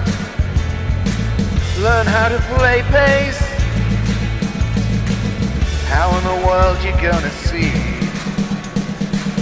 netting against trundlers like me? Who in the hell do you think you are? A superstar? Well, right you are. Well, this makes it interesting. England will definitely want to get India before lunch and be batting before lunch from here. I wonder if Sundar's going to decide to go a bit more aggressive. As Ishant just props forward, gets inside edge onto pad, goes out to Dan Lawrence, City mid-off. That's exactly the point that Mayank's just made on Twitter. He says at some point Sundar should just start slogging. Yeah. Well, which is soon. I would assume, which is now. I think probably so. Which might be a good time to bring Best into the attack and get a little bit of turn away from his bat and hope that he mistimes a slog over the leg side that goes aerial and into someone's hands. He could have been caught yesterday, didn't he? Joffre dropped him late in the day. Not an easy catch. Yeah, that was a very tough one. Yeah, I thought he had it as well. It did seem to stick in his hand and then just sort of bobble out as he went down onto the ground. Yeah, I think it was going away from him a bit. So yeah, it was. It was. He had to run quite a long way back, and he was looking back over his shoulders. They're never easy. The very aptly named Lack of Toad says, best seems to be playing for his efforts yesterday. He looks quite tired. Yeah, well, it's hot and it's humid. And I can confirm for Nitin Bajaj, who says that night on comms on TV says Arch can bowl left arm spin. Yes, that is true, but it's nothing of the ability of his right arm bowling. Who's that? He can bowl left arm spin in the nets. Oh, what, Archer? Yeah, yes, we've seen that. Well, this is interesting. Jimmy's having another go. I don't particularly think that's wise. This must have come out of the pre-planning about pace for Ishant. Ishant, yeah. Yeah, but he's bowling at Washington Sundar. What, they're going to give him a single and then concentrate on Ishant? It just looks quite innocuous, this wicket for pace now. There's no life left in it at all. Jimmy's around the wicket to Sundar, who just guides that down to Quite a fine gully. Looks like Rory Burns, and there's no run. 212 for 8 India. Still trailed by 266 runs. My aunt confirms that the IPL will expand in 2022, not this year. Oh, okay. And the BCCI has a contingency plan to play in the UAE, but they're pretty confident it'll be played in India in April. Okay. And May, presumably. Well, the 18th of February, isn't it?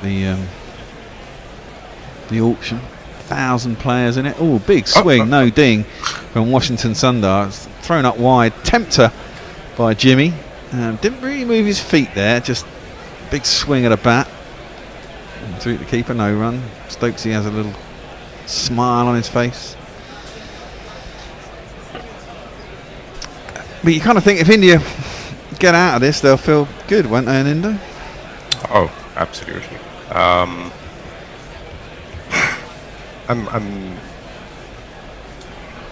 Let's wait for this ball. Anderson in. Oh, now that beats the outside edge of Washington Sundar. Now it's weird, isn't it? The ball seems to swing after it's not so new. It's now what, 10 overs old? Yeah, he wasn't doing much with it. No, he was doing nothing with it early on, but already now there's a little bit of rough on one side, and they've kept one side shiny. They're actually he's getting a little bit of swing. He'll be quite happy with that, Jimmy. Yeah, it takes about 10 overs to get the lacquer off the ball sometimes. Yes, India's going to be pretty happy to get away with this one, for sure. Same ball again, and this time Washington Sundar goes for the drive, and his bottom hand comes off the ball as he's searching for it. His feet aren't really going to the ball, and there is no run. I mean, that looks like a dust bowl at the batsman's end, doesn't it? But it's very full. It's where the batsmen have got their feet. It's just that bit from the bowler's follow through. It's going to be It's an English wicket. It's very much not an English wicket. That is certainly not the case. Jimmy around the wicket, and once again beats Washington Sundar outside the off stump again. No run. What was that, Jace? Some shout-outs on Facebook for Ahmed Faraz, Nick Rab, Mohammed Mir, Saju, Dave Carpenter, Wakas Khan, Johnson Shawland, Roni Khan, and Antivan. Hi there, over there. And we're seeing the comparison between old balls and new balls on the telly, and the old ball gets shagged. Just putting it politely. Jimmy, last ball of this over, around the wicket, and driven aerial straight up and over the batsman's head. Did that go all the way? I'm not sure. Yeah, it did. Crikey, that's a good pick-up shot. No, it's a 4, I think. You think it's a 4? I think just dropped. Well, the umpire gave it as a 6. 6? Yeah. Oh, okay. Jimmy won't be happy. He's bowled that one a little bit straighter, and Washington Sundar thought, thank you very much. And just gone through with the arc of the ball and hit straight back over the bowler's head. That doesn't happen often to Jimmy, it must be said. Couple of shouts on YouTube to Andy Giles, who's listening to us from Central California. Probably not the Andy Giles I used to play cricket against. You never know. Ripley. He said, thanks for making cricket commentary free around the world. And Awesome Facts comes to us and says, well, interesting question, why has Stokes bowled so little overs? I imagine he's coming back to fitness, and he's also not been required necessarily. No, and it is interesting because he is a man who does reverse swing it. I think they kind of go to him when all else has failed, though, don't they? They don't like to bowl him too much. That's tossed up by Leach, who's bowling at Ishant Sharma. He just defends that down the track, and there's no run. And Ishant's a tall man, so getting down the track is not a big deal for him. No, he's a very tall man. And I thought his first spell in this game was totally innocuous. That's defended back down the track, and there is no run. But after that, he bowled extraordinarily well. As we look again at Sundar just smashing Jimmy back over his head. It's a really good shot. Yeah. He's crept on to 70 now. He's within striking range of a ton if he gets some support. Well, indeed. And Ishant Sharma is giving him that support. He gets down on one knee and slog sweeps Jack Leach square onto the leg side, and he'll get himself 4 runs himself. Off the mark. Strike rate of 100.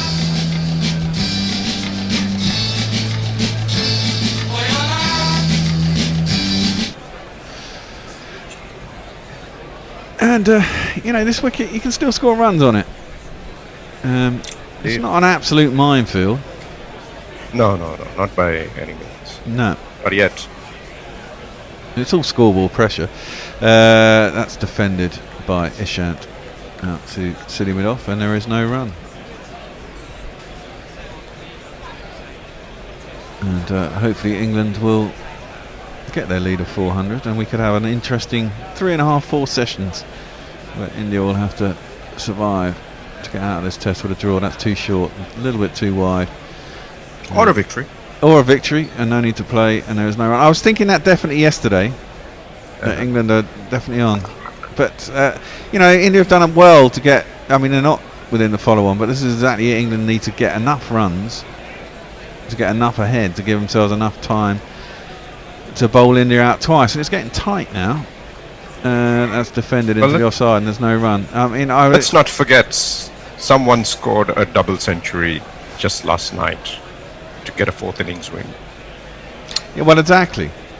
And that was chasing down nearly 400, which is what England will want. I don't know how long they had to get that. I think they probably had a little bit longer. It was quite a low-scoring game in general. It was 270, 280, 220, something like that. It was a better pitch, I would say. They did have time, but there were only about 10 minutes left to play, something like 3 overs. Was that the final day as well? It was the final day. Yeah, okay. But from what I could see from the highlights of his double 100, there was some quite poor bowling. He did get a lot of full tosses to put away on the leg side. Mahidi Hassan, despite getting 100 and taking 8 wickets across the match, didn't really bowl that well. From what I saw to him. And there's one more test to go. They're 1-0 up away from home is what they did to us. And there's 2 test series, isn't it, in Bangladesh? And they'll feel very happy going into that second test. This session, 19 overs, 65 runs, 2 wickets. Run rate 3.42. Jimmy's in again, and timed quite nicely by Washington Sundar out to the man on the cover boundary. And finally, he'll get to have a little bowl at Ishant now. Knuckles coming in with an explanation about the switch to Anderson. He says that was Archer's 5th over.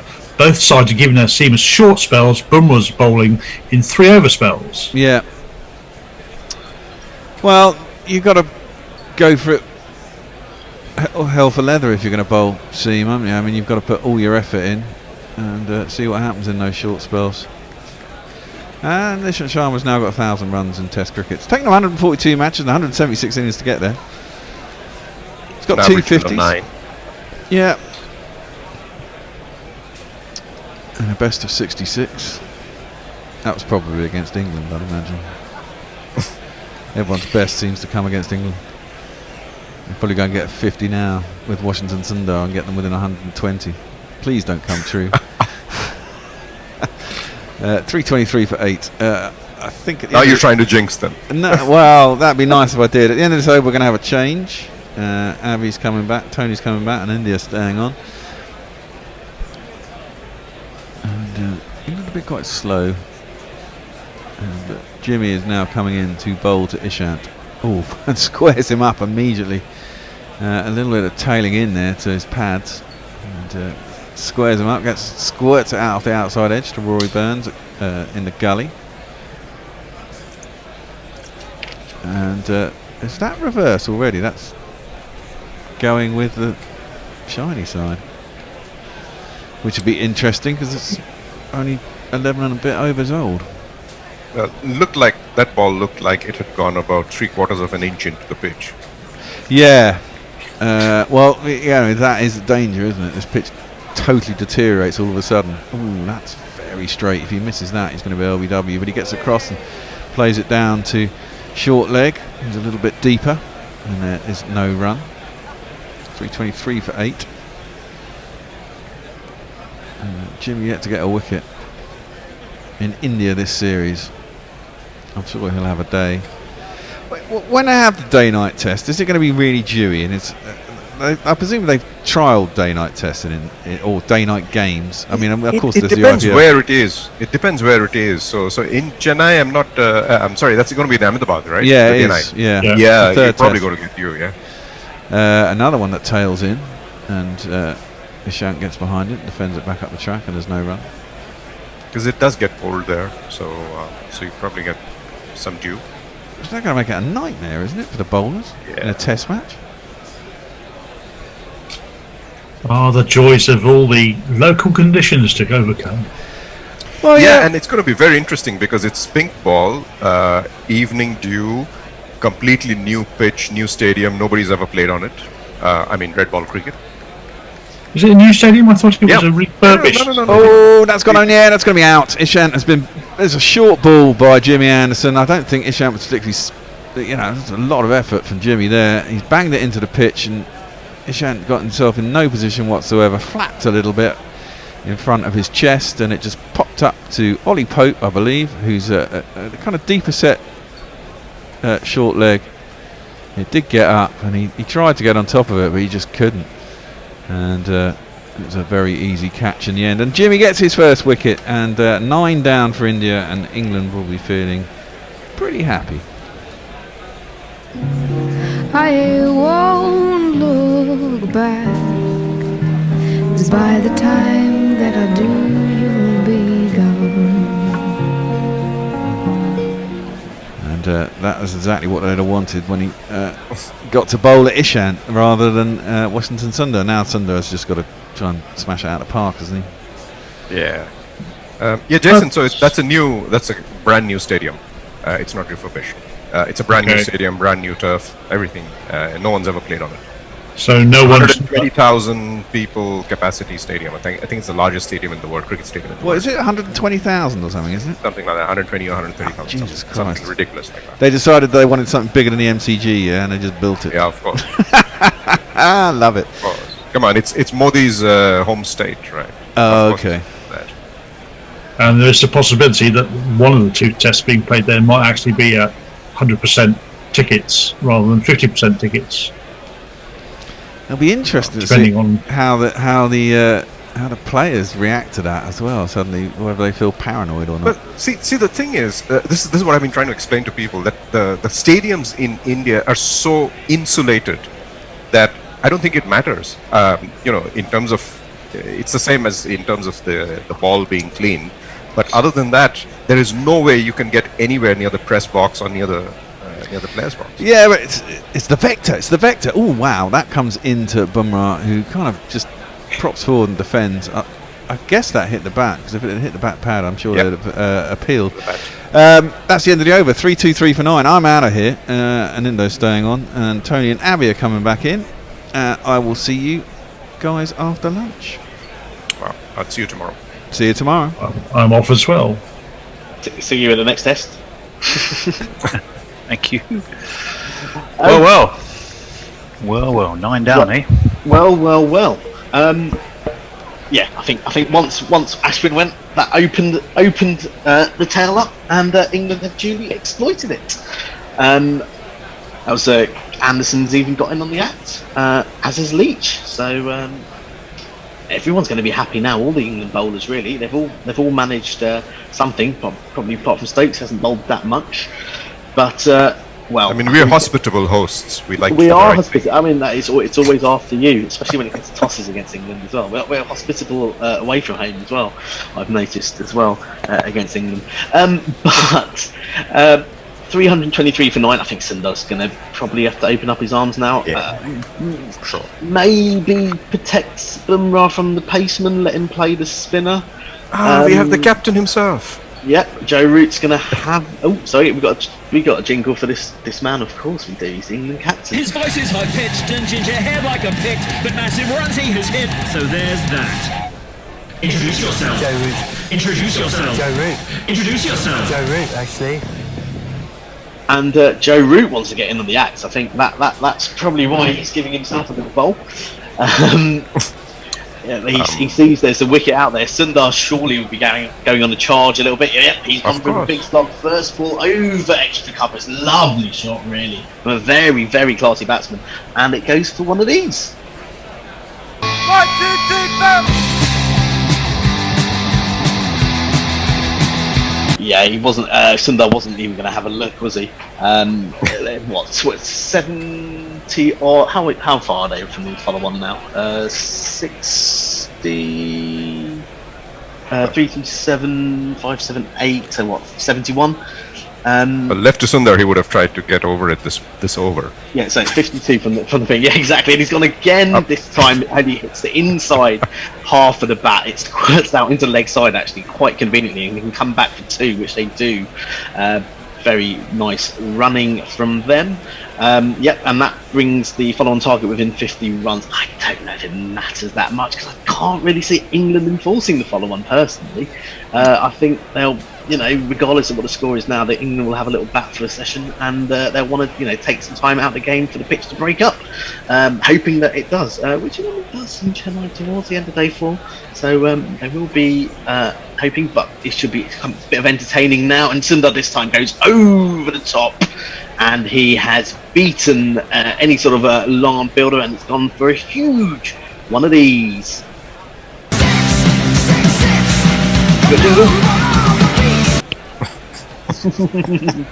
And Sundar moves to 83. He's going to be eyeing up his ton. Problem is, he might go the same way as Pant. I don't think if he gets into 90s, he'll be going for singles either. We shall see though. Kohli very excited at seeing Washington Sundar hit big sixes. As he should be. His eyes lit up when Root came into bowl, I would think. Yes. Well, the problem was Kohli himself was very tentative, I thought, for his first innings. Bat, which I'm pretty sure you'd hope he's not going to make that mistake again. Or will depend on the pitch, of course, and the state of the game at the time. As Leach to Sundar, who this time cuts, but he won't beat backward point. That is fielded nicely, and there's no run there. But Sundar almost had to get to gully to reach that ball. Yeah, it did. It was sort of a very almost a bit round arm from Leach as well, and pushed very wide. There's 2 balls left off this over, and this one again spins hard from Root. Again, sort of round armish action. It was very wide. I think they're going to change the wide ball rule just for Joe Root. Well, it was a successful tactic against Rishabh Pant, because then when the next one came on a bowl a bit straighter, the eyes lit up, and that's kind of brought the wicket. This one's arrowed in at leg stump, and they'll go for a quick single, and they've duly completed it. So that will be the end of the 95th over. Sundar moves to 84, India to 336 for 9. The follow-on target now is only 43 runs, but really it's all about Sundar and whether you can give him enough support, and whether he can farm enough strike to get to his 100. Really, I think that's probably what the next sort of 15 minutes is going to be about. John Alford says, morning guys, checking in from Madrid. It's raining again, keeping up your tradition of being rain gods. Dr. Dan has sent a picture of the Jofra Archer no ball, which was quite big no ball, wasn't it? Dramatically huge. Indeed it was. Ackles sent us some stats on Indian bowlers at home in the last 4 years. Pace 144 wickets, an average of 21.43 and a strike rate of 42. Spin 165 wickets, average of 26.17, a strike rate of 57. Nitin Bajaj points out that the only event in the new Ahmedabad Stadium has been the Donald Trump rally last year. And 110,000 people came to that one, so you'd hope they could get 60k. Is that where he mangled Sachin Tendulkar's name? Sachin Tendulkar. It was. I don't know. Come on. He did a good job there. I mean, that's much better than he's done to most people. Yeah. So you think if Trump can attract 110k, Virat Kohli, Jimmy Anderson, XR will be able to get a few people in the door, assuming it's safe. Second pink ball test in India. Of course, the first one was at the Evening Gardens against Bangladesh, and that finished within 3 days, I think. India That's won right. Yeah, I was there in Kolkata for that one. I went to see that, little bit of it. Is that your hometown in India? Yeah, I was born there, so it's go back. My mom's there, so we go back time to time. Yeah. Good. is there going to be a little bowling change here, or are they sticking with Jack Anderson? Anderson, they are, and this one is arrowed towards the leg stump, and it's worked its way off its legs, but he won't beat mid wicket, and there'll be no run there. We're seeing the wickets today, and really that ball from Ashford, it was almost too big a stride, I think, that front foot stride. He tried to smother the spin, didn't he? But the bounce really got to him. And actually, on this pitch, one thing that has been okay for spinners is the bounce hasn't been too bad. That's been relatively consistent. I think a lot of spinners have managed with a bit of overspin to get some bounce. Anderson continues again, very straight ball, worked onto the leg side by Washington, but again no run. It's kind of all about whether Washington gets to his ton, isn't it? Yeah, that's now. What we said. Yeah, the next sort of 15 minutes, I think it'll either happen or not. You'd imagine. He seems to playing Anderson relatively reticently. I think probably he'll try and get that single off that fourth or fifth ball. He's not gone. Well, he's gone for that big six originally, but again now he's defensive on this next ball from Anderson on the back foot. The ball squirts out into the offside, but no run there. Right, he's waiting for Root to come back the next. Yeah, I think he's going to be targeting the spinners now, which is probably not a bad idea. But he will be thinking about how he's going to manufacture a single with his next three balls to get out onto strike. And Bumrah, obviously a pretty genuine number 11, but he's definitely improved with the bat. Over the last couple of years while he's been in Test cricket. Anderson again, this one he's given himself a bit of room and works it out over the offside and gets through the covers, and he gets his single, so that'll leave two balls for Jasprit Bumrah to navigate.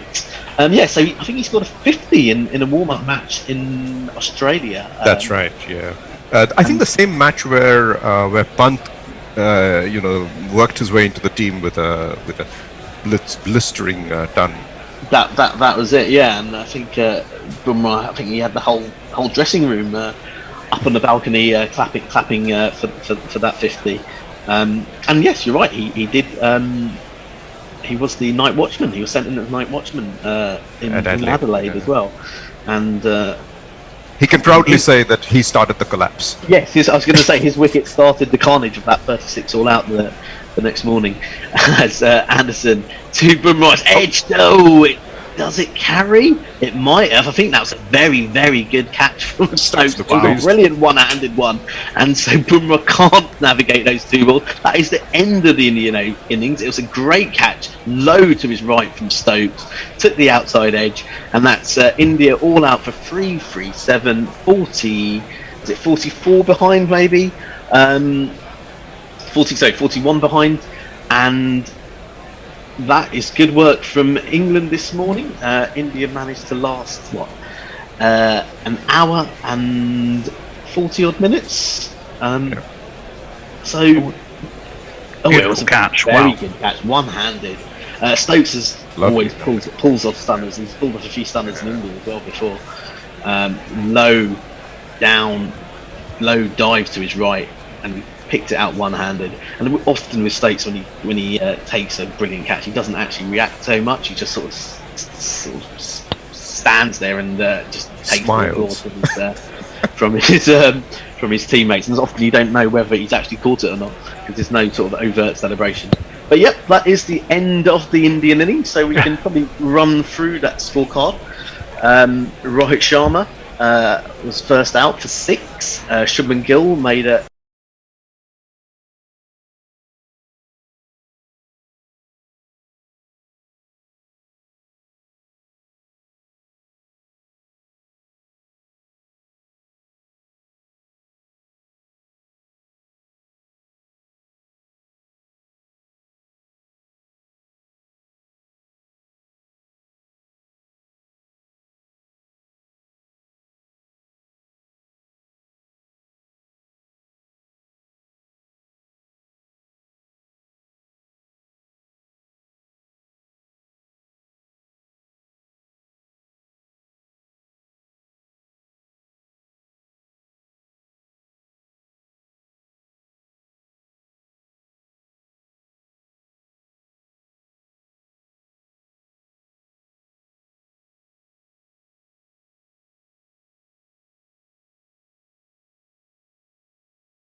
if I saw Rohit Sharma and Shubman Gill walk out there to bat, I would say that Root's making a big mistake.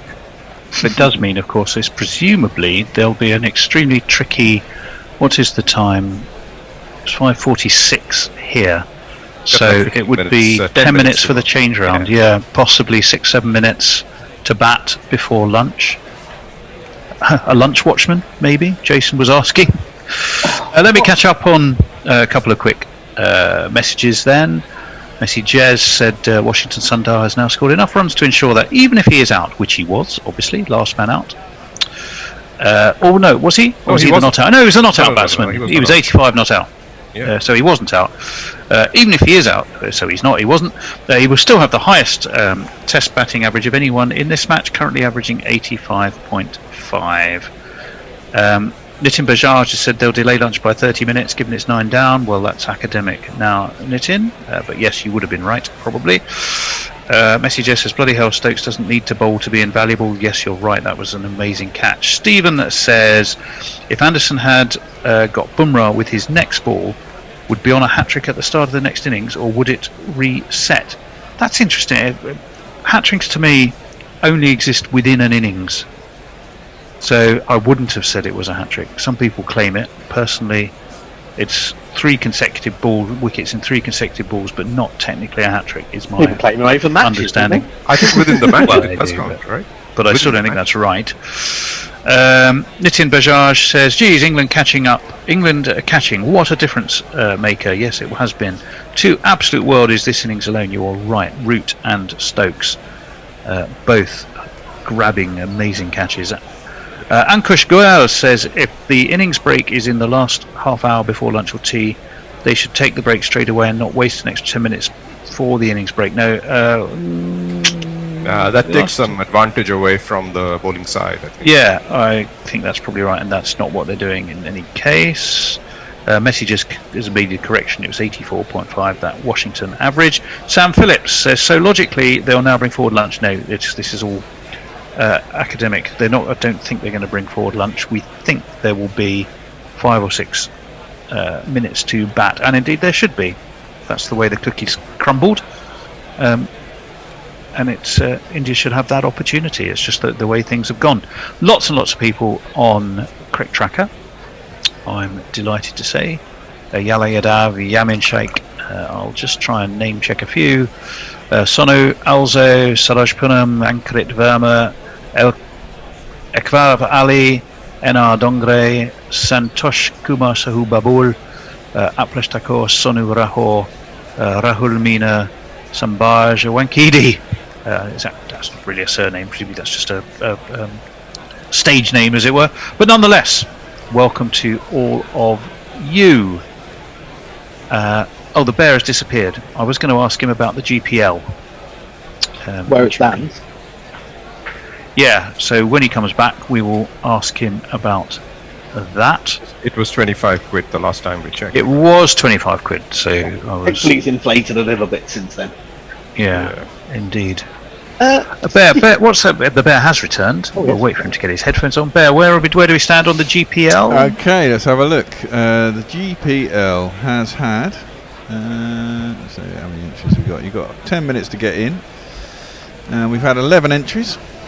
Ooh. Messi Jez is in. Quack Mel is in again today. On Wayne Nuevo's had his customary couple of picks. You've got 10 minutes. Low score 256, 257, 263, 273, 278, 283, 287, 293, 303, 313 and 323 are the picks for today. How do people do that? How, with 10 minutes to go, the opportunity to make some money in a tidy little pot, how do people do that, Bear? There you go to gorillacricket.com/competitions. Now you have to register with the website to be able to enter. Then you can go through, you enter some, put some money in via PayPal, and then you buy tickets essentially, and then you can pick your scores. It's as simple as that. You have to be in it to win it. You have to be in it to win it. Exactly. The more money that the more people who enter, the more money in the pot, and the more you have to win. I think Messi Jez won £116 on day one. Wow. So, awesome facts over on YouTube. It was asking us why are Stokes bowled so little overs. well, not be needed really. will not be needed. Management of resources. He was always going to be an occasional rather than a heavily used bowler, I think. These days, generally, not just on this tour. But as somebody said quite rightly in a tweet earlier, goodness me, earns his weight in gold in the field, doesn't he? That catch was for the ages, absolute corker diving away to his right. It actually reminded me of one he took off from Kohli, I think, in the last tour, where he was sort of diving full length to his right. I mean, he pulls it off so often. Actually, it's almost commonplace. You expect him to catch these. Any other player, you'd think, oh, he'd probably go through for 4, but Stokes manages always to pull them off. England, do you think they'll mess with their order at all in this innings? I hope not. Get hitters up there a little bit, or I think it's a bit early to that, isn't it? Well, I mean, how many runs have we had today? Well, I think the new ball brought 32 for 4, didn't it? And before that was what about? I'm not sure what was the overnight score. Let's have a quick look. I think it's probably the easiest. Well, while you look at that, the lead, of course, is what is the lead? That's a very good question. 241. The lead is 241. And India were 257 for 6 overnight. You'd have to think a day 5 wicket would be 80 runs. Something England would want to bowl on. What would be the target England are shooting for? I think that's the question. So I think there is a pant factor in this as well. After the last 2 day 5s, so I don't think England are going to just want. If they get 100 runs in one session, that's sort of 350-ish. That 4 sessions, that's the big carrot. So I think they'll want 400 plus. Do you agree? I'm with you, Avi. I think 400 is the target here. Exactly that. Yeah. 4 sessions. They think even if Pant gets going or someone else gets going, the likelihood of India scoring 100 runs a session for 4 sessions in a row is unlikely. Exactly. And as I was saying to an Indo earlier, I think if India get out of this with a draw, they'll be extraordinarily happy. Oh, they'll be ecstatic. We have the start of the England innings, and it wasn't a follow-on enforced as we predicted. So can we jingle up the opening batsman? He's got the dread of a champion from Surrey. His mustache is ugly, got a shot finally, and his name is Rory Bird. Efficient batting, he made huge runs. The rumours spread by word of mouth. This guy's really talented. Oh, and the first ball is by Ravi Ashwin, and it is 2 burns, and it takes the shoulder of the bat, and it's caught by Ajinkya Rahane. First ball off the second innings. What a great start this is! Happy time!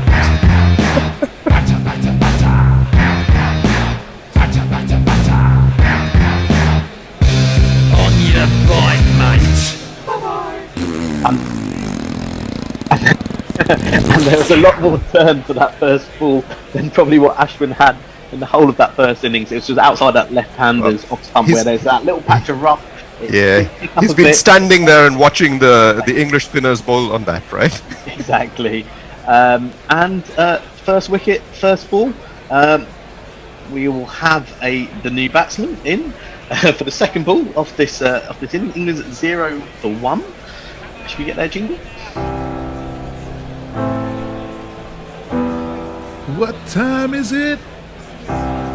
Dan time.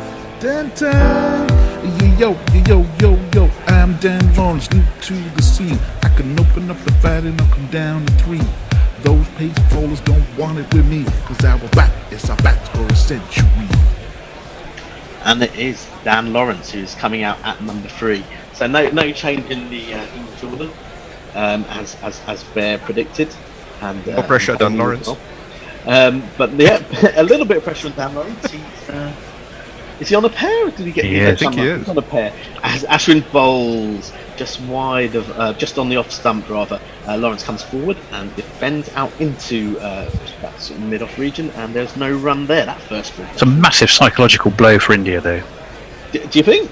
I think so. They're so I behind think the game, so. though. And the next ball is a slightly fuller ball. Dan Lawrence props up. You mean India didn't want Burns out? Is that what you? No, I think they'll take any wicket, and to get one first up just before lunch, knowing that. We'll hold that thought. As the next ball is worked around the corner by Dan Lawrence, he won't get past the sort of gully, and there's no run there. Knuckle, by the way, tells us hat-tricks do count across innings. Yes, they do, of course, but they don't count across matches. No, but not across matches. As this ball is arrowed towards the leg side, Lawrence can't get back onto it, and it's taken tidily enough by Pants. No run there. I did say that when you asked Tony earlier. I don't think you heard me. Sorry, I was concentrating on the net. Always trying to think ahead and read the next tweet, just in case it contains something. Yeah, never listen to the answers to the questions that you ask. Oh, no. So this is Ravi Ashwin's final ball of the first over of England's innings. It's shorter, it's worked onto leg side, it's fielded by Shubman Gill at short leg. There is no run. It's a wicket maiden for Ashwin. First up, 1 over gone, England 0 for 1. Still only 240 runs ahead. I think this will probably be the last over before lunch. It will. Quick tweet. I know Anindo will like from Mayank says, "Look at that turn and bounce on the first ball. I smell a massive collapse now for England." Grand Theft Auto says, "First saw Washington Sundar play against Oz. What struck me about him was that he's such a composed and intelligent player." Yes, very much so. We're with you on that. Definitely, I think he's impressed all the Indians, and I think he's impressed a few Australians and a few Englishmen now with his batting. And he's only 21, so he's only 21. So everyone's hoping that his bowling can come on a little bit more, and obviously under the tutelage of Ravi Ashwin, we can remain positive. So we got the jingle for the other opening bowler at the other end. It's maybe a surprise move from the Indians. He's even better than fried chicken, Shabazz Nadeem. A better spinner you've never seen. Shabazz Nadeem. He's Shabazz Nadeem. So Nadeem starts his first ball wide by something that's left alone by Sibley. The second ball is a lot straighter. Sibley gets out onto his front foot, defends, it squirts out, and it's fielded by bowler himself, and there's no run there. Are we a little bit surprised? I thought maybe Bumrah might have been given the new ball, but it's been Nadeem, and that one has got pace and bounce, and it's Sibley's outside edge. It's taken over shoulder high by Pant, and is this pitch doing a few things now all of a sudden? And that probably won't make England too nervous, because they have got a 241 run lead. But definitely with a new ball here, things seem to be happening. That ball was a good ball actually. It really zipped once it pitched, and beat Sibley's outside edge. Could easily have taken the edge really. Nadeem's fourth ball is on that middle stump line. It's defended by Sibley. No run there. So were you expecting Bumrah to get the new ball, or it might be a time issue, maybe? I suppose. Just to get 2 overs in, you mean? Yeah, I think you're always going to get an over. Maybe it was just to put something in the opening batsman's mind. They were probably set up for pace. As Nadeem continues, this was a bit shorter. It's driven by Sibley, but it's driven straight at short silly point rather. So there's no run there. One ball left of this minor spell. I don't think they'll get. Oh, it was a no ball. Another no ball from Nadeem, and that ruins the chance of having squeeze an extra over for sure. I don't know how many no ball he's bowled. You know this. Anyway, we talk about this after this delivery.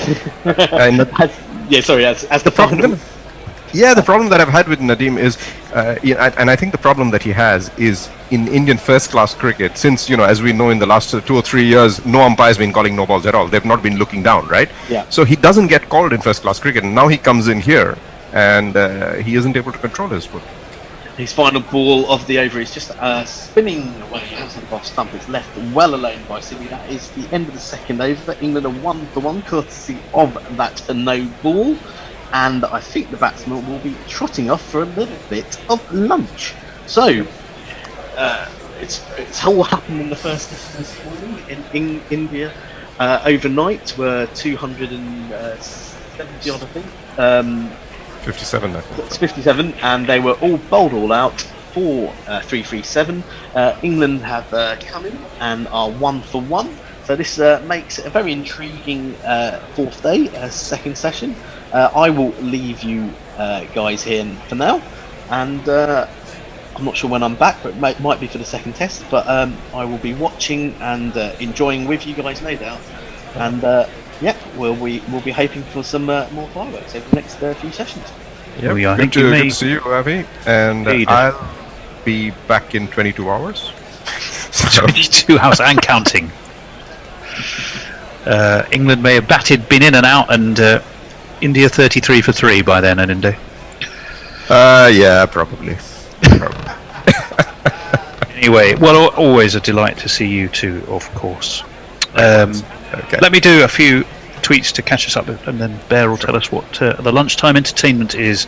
Nitin Bajaj says, "Holy hell! I stepped away for a minute, and the first ball wicket, bounce and turn, India in deep doo-doo. Day 5, Bess and Leach will be well nigh unplayable." Ooh, I don't know what an India thinks of that. It's going to be tough playing them for sure. Messi Jazz says, "It's interesting to consider the number of things in cricket that are statistical achievements, but irrelevant to the score, including centuries, maiden overs, and hat tricks, etc." Well, yeah, that's possibly true. I'll have a very quick look on Hot Mic to see if anything new is happening there. Not particularly. And Facebook, yes, lots of people still joining us. I'll say just a couple of quick hellos to Yadav Yadav and Tara Chandra and Rajavandra Singh and Yogesh Neal, but there are many of you, so you are all incredibly welcome. Now, Bear, what have we got for lunchtime? I think I'm going to go for, I'm just lining it up, I'm going to go for Hendo interviewing Rodney Hines. Wicked. And just take me I thought I'd lined it up, but I haven't. So well, while you do, I can tell you that we've been doing a lot of work with the Cricket Supporters Association. Have we at Guerrilla Cricket? We've done some serious. They have an initiative called Every Fan Counts, and really geared towards increasing the involvement and engagement in the game across all communities, to really just grow cricket generally. And as part of that, we've done a number of interviews. One was with Rodney Hines, who's the sports editor of The Voice, the UK's largest black newspaper. I met with Chevy from the ACE programme at Surrey. Knackle, he also met with Ebony Rainford Brent.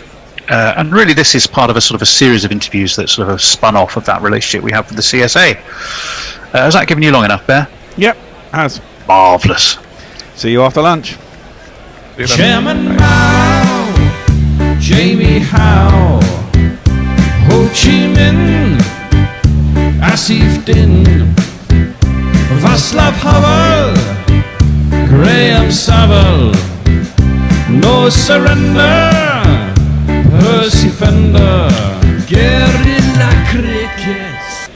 I'm joined today by Rodney Hines, who's the sports editor and features editor, I think, of The Voice, which is Britain's biggest black newspaper. You can also find it online. We're going to talk about the interest in cricket amongst the Afro-Caribbean community, what can be done to sustain it, what can be done to build it. Rodney, I was looking at you on your website, and you become involved with the Cricketer Supporters Association in an effort to create interest. If I could just quote you for a minute, I think your comment about the link-up was cricket has played and continues to play a big role in the Caribbean and Caribbean communities. And despite a lack of success for the national side, cricket remains as important as ever. We're worried that it doesn't. Do you have optimism? Yeah, you've got to have optimism as a West Indies supporter. Yeah, I do. I mean, listen, Nigel, I'm not currently, obviously, because of the scenario that the world is in. I travel around the Caribbean. My family's from Barbados, which is sometimes seen as the mecca of Caribbean cricket, isn't it? Barbados. So there are young people playing cricket. They don't have all the facilities. The ground is not great, but they love the sport. I just sometimes travel around and say to myself, what would happen, what could happen if we had a successful West Indies team? Now, I'm not talking about T20, which obviously we've won twice and is sexy and exciting. I'm talking about if we had a test team to challenge the Indias of this world, the Englands of this world, etc., etc. I look back at, I think it was a Michael Vaughan-led side, England side, that won the Ashes, Freddie Flintoff, Harmison, all those great names, right? Yeah. And then I think I heard stats later on about the amount of bats and balls that had been sold, and I sort of like even had details that, you know, kids now had put down their Premier League footballs and their basketballs, and they now wanted to play cricket. Right. Whether that momentum is still going, I'm not sure. But it shows what can be done. It shows the excitement and the interest that can be created. And I think the same would happen in the Caribbean. Now, you're linking up with the Cricket Supporters Association. You're going to carry out a survey, I believe, through The Voice. What kind of things are you going to be asking about? How are you going to... What is the information that you're looking for? Or what is the information you're hoping to get? Well, I mean, I think we're just quite literally trying to find out what people's views are right now. Maybe why is the team not successful? What can we continue to do? Because if we wait for the team to be successful, we will be waiting a while. So yeah, it's about, you know, I'd like to also talk about people like Jofra Archer very quickly. Yeah, absolutely. Caribbean, Barbados born, doing wonderfully well. The man that bowled the super over that led to England's World Cup win not too long ago. So it shows me, one, there's talent. It showed me there's talent that won't necessarily, however controversial this may seem, play for the West Indies, but will play for England. So it shows me there's talent there. We have an ACE program set up by my good friend Ebony Rainford Brent and Surrey, where they're looking for talent and ability. So I think the survey will ask, you know, what do you think about cricket right now? Would you participate if there was options and programs that you could participate in? And I'd expect a couple of those questions to come back with a big old yes, because I think that, I talk about the West Indies and success, etc., etc. That is not the starting point. That's almost the end game, isn't it? Yeah. So just finding out where people are in terms of how they view cricket now. Would they participate if their facilities were there and not buried under, some fancy flats and etc., etc. So just really finding out, for the want of a better term, the state of play in terms of people and their views on cricket right now. Well, we found this stat that I think it's like 9 black players played county cricket in 2019. The equivalent figure in 1995 was 33. What has happened? Why has that participation, I suppose, and interest fallen away? Is it just because there are lots of different things to attract people? Football, I suppose, is almost all-consuming these days. Is it just that cricket has gone off free to air? It's not seen. It's not as visible as it was. Yeah, it's gone off the radar a little bit. Listen, if I still go back to my view in terms of the Caribbean, they're watching Premier League football over there. They're watching NBA. They're excited. It's sexy. Sometimes cricket is seen, if you like, as a poor relation to those sports, isn't it? Yeah. You would have hoped that the World Cup win under Owen Morgan would have given it a little bit of momentum. That's dissipated, I think, a little bit. Will the new 100 tournament add to that again? There are so many options now. You're quite right. There's other sports. I don't always personally think that cricket does itself a lot of favours in terms of promoting itself. I think if there's an England-Australia Test series, or maybe England-India, when we can get fans back in, I think it's exciting and it'll be on the telly. I just think there are a number of reasons why cricket isn't where it could or should be right now. And as I said, from my viewpoint, it needs success. It needs role models, doesn't it, to point to. Jofra is one of those. And I think there's a certain irony there. There's a West Indian with obvious talent helping England win the World Cup. Yeah, and I suppose creates does it create any sort of dilemma amongst your readership, this notion that actually the black players that have come through since the turn of the century have really had a background in the Caribbean and then have learnt their cricket there, and they've come here probably about 18 or 19, and that they've continued on, and those players have been lost to the West Indies team, which is a tragedy. They have been. I mean, to go back to your original point, I'll go backwards to go forwards. I think that when I was watching the game, and no matter what my job title is, I'd be watching sport and cricket in particular. Grew up with my dad watching it, so it's in the blood. When the West Indies was successful, there's a certain irony. The Greenwiches, the Haynes, the Marshalls, the Lloyds, the list goes on. They would do what they do in the Caribbean, but England became a finishing school for them. Yeah. And ironically, that finishing school made a great West Indies team, because I think they learned about professionalism, they learned how to play in some of the dubious conditions that West Indies don't like, and that finishing school actually helped the West Indies to become great. Now, I think there's a little link there. If some of our players were to come over here, could they learn a lot more? I'm sure they can. But guess what? T20 cricket around the world for the likes of Kieran Pollard and Dwayne Bravo means that, do I want to come to England in May, have my hands in my pockets on a chilly Tuesday and play cricket? There are now other options, much more lucrative options to play my cricket now. So I think that's the problem. England was a finishing school for West Indies cricketers. It is no longer that, because I can play cricket around the globe, earn a lot of money in a lot better conditions.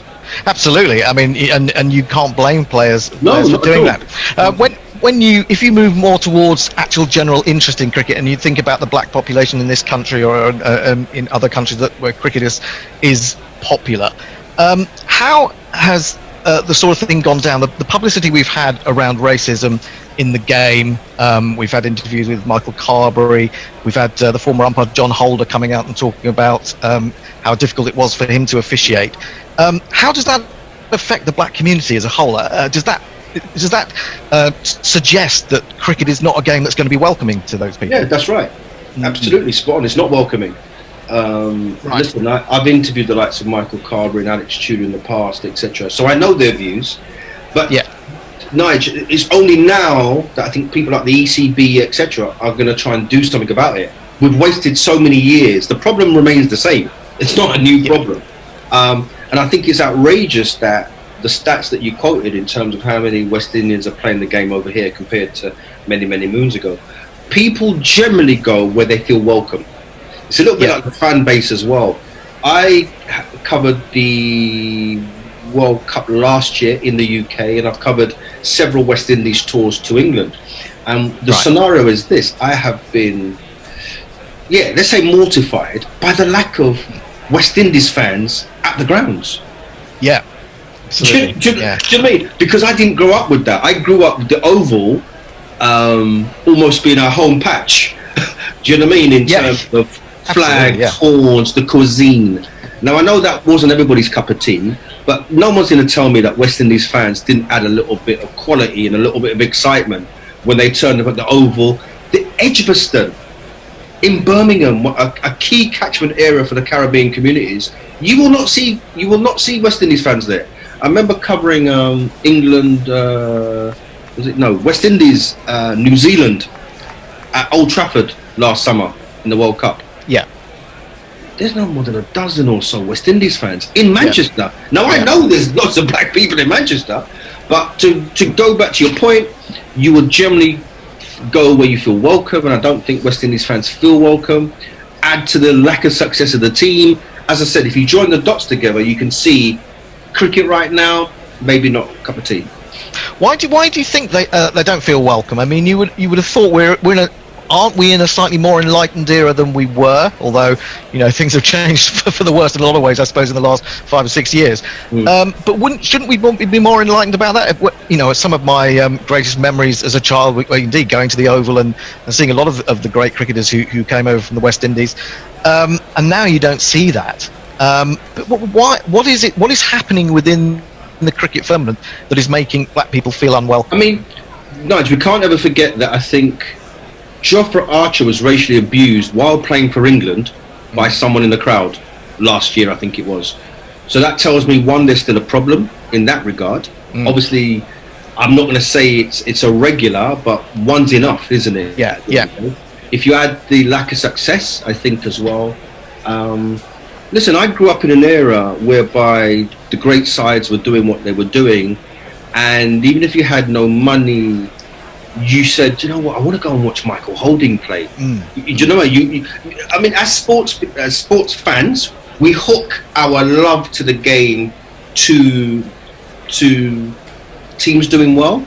That's why I've got to respect supporters that will go to sports events where their teams are not going well. That's real loyalty. Oh, absolutely, yeah. But you generally need a hook as to why you're going to go to something, and I don't think there's enough hook now. I think there is still this perception that if I go to Lord's, I'm going to be surrounded by an awful lot of posh people in dubious looking ties. Now that's the tradition of Lord's.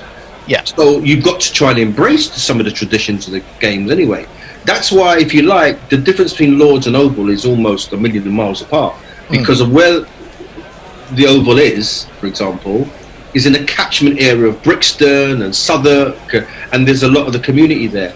As I said, at the risk of repeating myself, I just think that they don't feel welcome, and sometimes if you don't feel welcome, I'd go anyway. Yeah. But that's just me.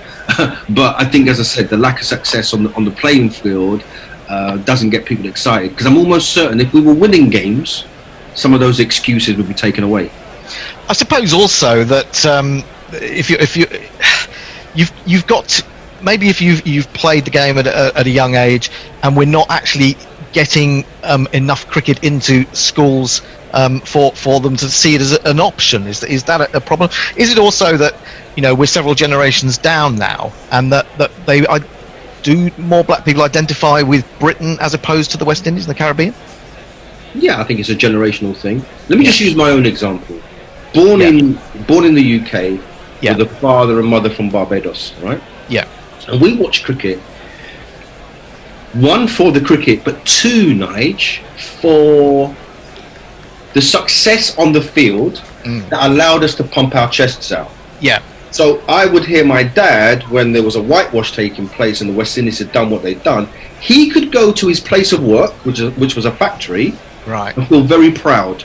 Right. My dad would never have played the game, but the win and the success gave him something, a feel-good factor. That example is probably less so now with generations that are born here. I think the Jofra Archer thing is very, very interesting, because I think there's a lot of young black players now that might just want to play for England more so than the West Indies. Right. Do you know what I mean? Yeah. So, I mean, my dad'd be horrified by that, but as I said, it's a generational thing. And the question is, why not? And when you get a black man bowling a super over, as Archer did, in arguably the biggest thing in England for years, there's going to be 1 or 2, 3 or 4, a couple of hundred young people saying, yeah, I'd like to do that. Yeah. So, as I said, it just changes. In another X amount of years, the story might have moved on again. But I think a lot of black British potential cricketers may want to wear the 3 lions rather than the crest of the Caribbean right now. It's just it's where you belong. Yeah, it's a difficult one, isn't it? I mean, you got your family background and what you consider your own. Now, I could never play for England, right? Even though I was born here, and I say that just because of my dad's view. Right. He would have been absolutely mortified, even though I was qualified to play for them, having been born here. But with his strong Caribbean roots, no chance. No chance. But do you think many people from many players from the Caribbean are going to see the route that Jofra Archer's taken, and perhaps Chris Jordan initially, and think I can make a career in this by going and playing a bit of county cricket, get my name known? Yeah, without doubt. I'll get it. Yeah, I mean, without doubt. But I think the problem is how do you get hold of those people who might be interested or might become your fans of the future? I suppose that's what you're going to be looking for in your survey. Yeah, absolutely. Yeah, I mean, don't forget, we're talking very much about players, but it's a case of only a small percentage are going to make it. Yeah. There are other things you can do within cricket. You could be on the physio side, you could be media. Cricket, it has moved on. I think there are more opportunities. I think the key to this survey and some of the other initiatives taking place right now is just letting the community know So much good work is going on, but how do you share that with the community that you're trying to target? And I think this is where the survey comes in and some of the other initiatives that I've heard about. Okay, what about, let's move on to the Black Lives Matter situation. Now, I know the series that we'll be covering very shortly is the South African series, just the short form of the game. Talk now that South Africa are not going to take the knee. Is that something that knocks back people? I mean, if you report on that, are people going to be outraged by that? And they're saying, of course, that they've done it in the past and it's better to talk one-to-one. Where do you stand on that? There will be some people that are outraged. I'm not sure if I'll be outraged. I'll be honest with you, and I'll keep it really simple. Yeah. For me, the taking of the knee is an individual choice. All right. If you want to take it, take it. My second part of that, Nige, is this. We can take the knee for the next 40 years if we want to. Yeah. But those in power and who have the influence to change stuff have to do that. Yeah. The taking of the knee now, to some degree, is becoming a little bit cosmetic. Yeah. I understand it. But what we do want to say is, because this constant taking of the knee and the visuals around the globe equals some action has been taken. And as yet, I'm not sure what action has been taken. So if the South Africans don't want to take the knee, that's their choice. Some people will be totally mortified by that. But I think taking of the knee has to be a personal choice. If you want to take it, great. If you don't, leave it alone. Just before we round up, I just wanted to ask you, with regard to The Voice, and you say you've been there 20 years, and I think The Voice has been going since 1982. It has, yes. I'm just wondering, have you noticed a change in the way that cricket has been covered, in the way that you cover cricket, from, say, the way that it was covered in the 70s and 80s? Sorry, the 80s and 90s, it would be, wouldn't it? Yeah, it's changed, and I don't want to sound like a parrot, but I've got to. A lot of that change has been the decline of the West Indies. So do you find yourself having to concentrate on other sports? Yeah, we've had to concentrate on other sports. We can't, obviously, admit the Voice, certainly the print edition, is generally seen for our more mature readership, for the want of a better term. Right. With the advent of online and social media, we get to a slightly younger audience, right? Yeah. But in terms of me as sports editor, I've got to try and cater for everybody. You know what I mean? Yeah. So what I've had to do is slowly but surely start talking about the Alex Tudors playing for England and being successful, the Chris Jordans, the Jofra Archers. So it's still cricket, but not as we know, as we knew it. So yeah, there's been a change, and I accept that. I think that 20 years is a long span of time, and things can change within sport and in life in a very short space of time. So 20 years is something else. So we are reporting on it differently. And as I said to you earlier, some of our great, I mean, if you look at the makeup of, say, West Indies' successful T20 teams, right? Yeah. If you could get a mindset and a sea change and add a few players, they should actually be a devastating team across all formats. Yeah. So what I'm trying to say is, I'm also now writing about Chris Gale and Kieran Pollard being serial winners around the globe wherever they play. Yeah. But in my heart, I'm saying, wow, wouldn't that be great if we could use that talent to beat the best teams in the world? Absolutely. I mean, one player I think of who hasn't actually played a test yet, I don't think, is Nicholas Poran, who's been playing, and I think he's an incredibly classy. I watched Nicholas Poran. I can't remember who he was playing against. He hit, like, I think it was a century, with a total disdain. And I'm thinking, wow, if you could place him in a team maybe that also catered for Pollard and Bravo and Gale, you know, you're thinking we'd have something sensational here. Yeah, I mean, you can go back to Evan Lewis and that magnificent innings he played at the Oval a few years ago in the Champions Trophy, I think it was. Wasn't I it? look at someone like Kieran Pollard and I think, wow, this guy's made $1 million or so from cricket just because he's either in Australia, he's either in India, everywhere apart from leading. And I know he's got the one-day stuff going on, but it just, you know, the Jason Holders of this world, you know, you think there are 11 players that if we could get them together and coach them and get them to work as one. So to answer your question, yes, I'm now reporting on those guys doing different things, not necessarily in West Indies shirts. But I mean, I know that Jason. I feel that. Go. Sorry, I was going to say, Jason Holder, of course, earned a lot of plaudits over here, for bringing the West Indies team in the first place during the pandemic. I mean, he's one of the world's best all-rounders, one of the best two all-rounders in the world. It seems to swap between him and Stokes. And the other one's pretty decent as well, isn't he? Well, that's absolutely, he's not bad, is he? But is he someone that the Caribbean should really be creating more of a personality out of? Because he is such a good player, but he seems very quiet and goes a little bit under the radar. I totally agree with you. I think if he had that ability and he was a footballer, he'd be an absolute superstar. Yeah. But it goes back to my point that I don't think cricket has yet truly started promoting its individuals. Yeah. Even someone like a Ben Stokes. Just imagine, Nige, if Ben Stokes was played for Liverpool or Manchester City. Yeah. Yeah. It'd be their version of Salah or Aguero or De Bruyne, wouldn't he? Absolutely, yeah. Because he's got this ability. But it's like with cricket, it just remains this secret. It just comes out. It just comes. I don't understand. Maybe Ben doesn't understand. He should be on TV on some of the adverts that I'm watching on TV. Yeah. Allying himself to some really nice products and making some money for himself. But anyway, cricket needs to promote itself better. Yeah. Well, let's just round up by talking about how you're going to collate all this information you get. What is the time span really for this survey and the work that you're doing with? To tell you the truth, Becky is the woman that really knows more about that. I've just really come in to support. So in terms of timescales, I can't really give those to you because I don't even know them myself. I think from my viewpoint, her enthusiasm and excitement for it all has rubbed off on me. And also, as a guy, as a guy that has grown up watching cricket, I'm fascinated by the results of the survey myself. Yeah.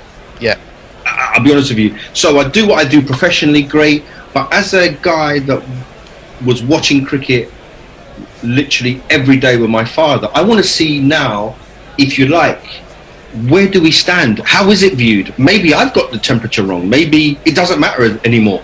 Right. And I think the only thing you can do is ask the people. Absolutely. That seems a good note to finish on. Thanks very much for joining us, Roddy. We'd love to have you at some point, maybe, if you come on the show at some point, and we'll do a bit of commentary with us. You got my details? We've got your details already, no problem. Brilliant. Thanks very much for talking to us. Cheers. Thanks. Bye. Revolutionary cricket commentary.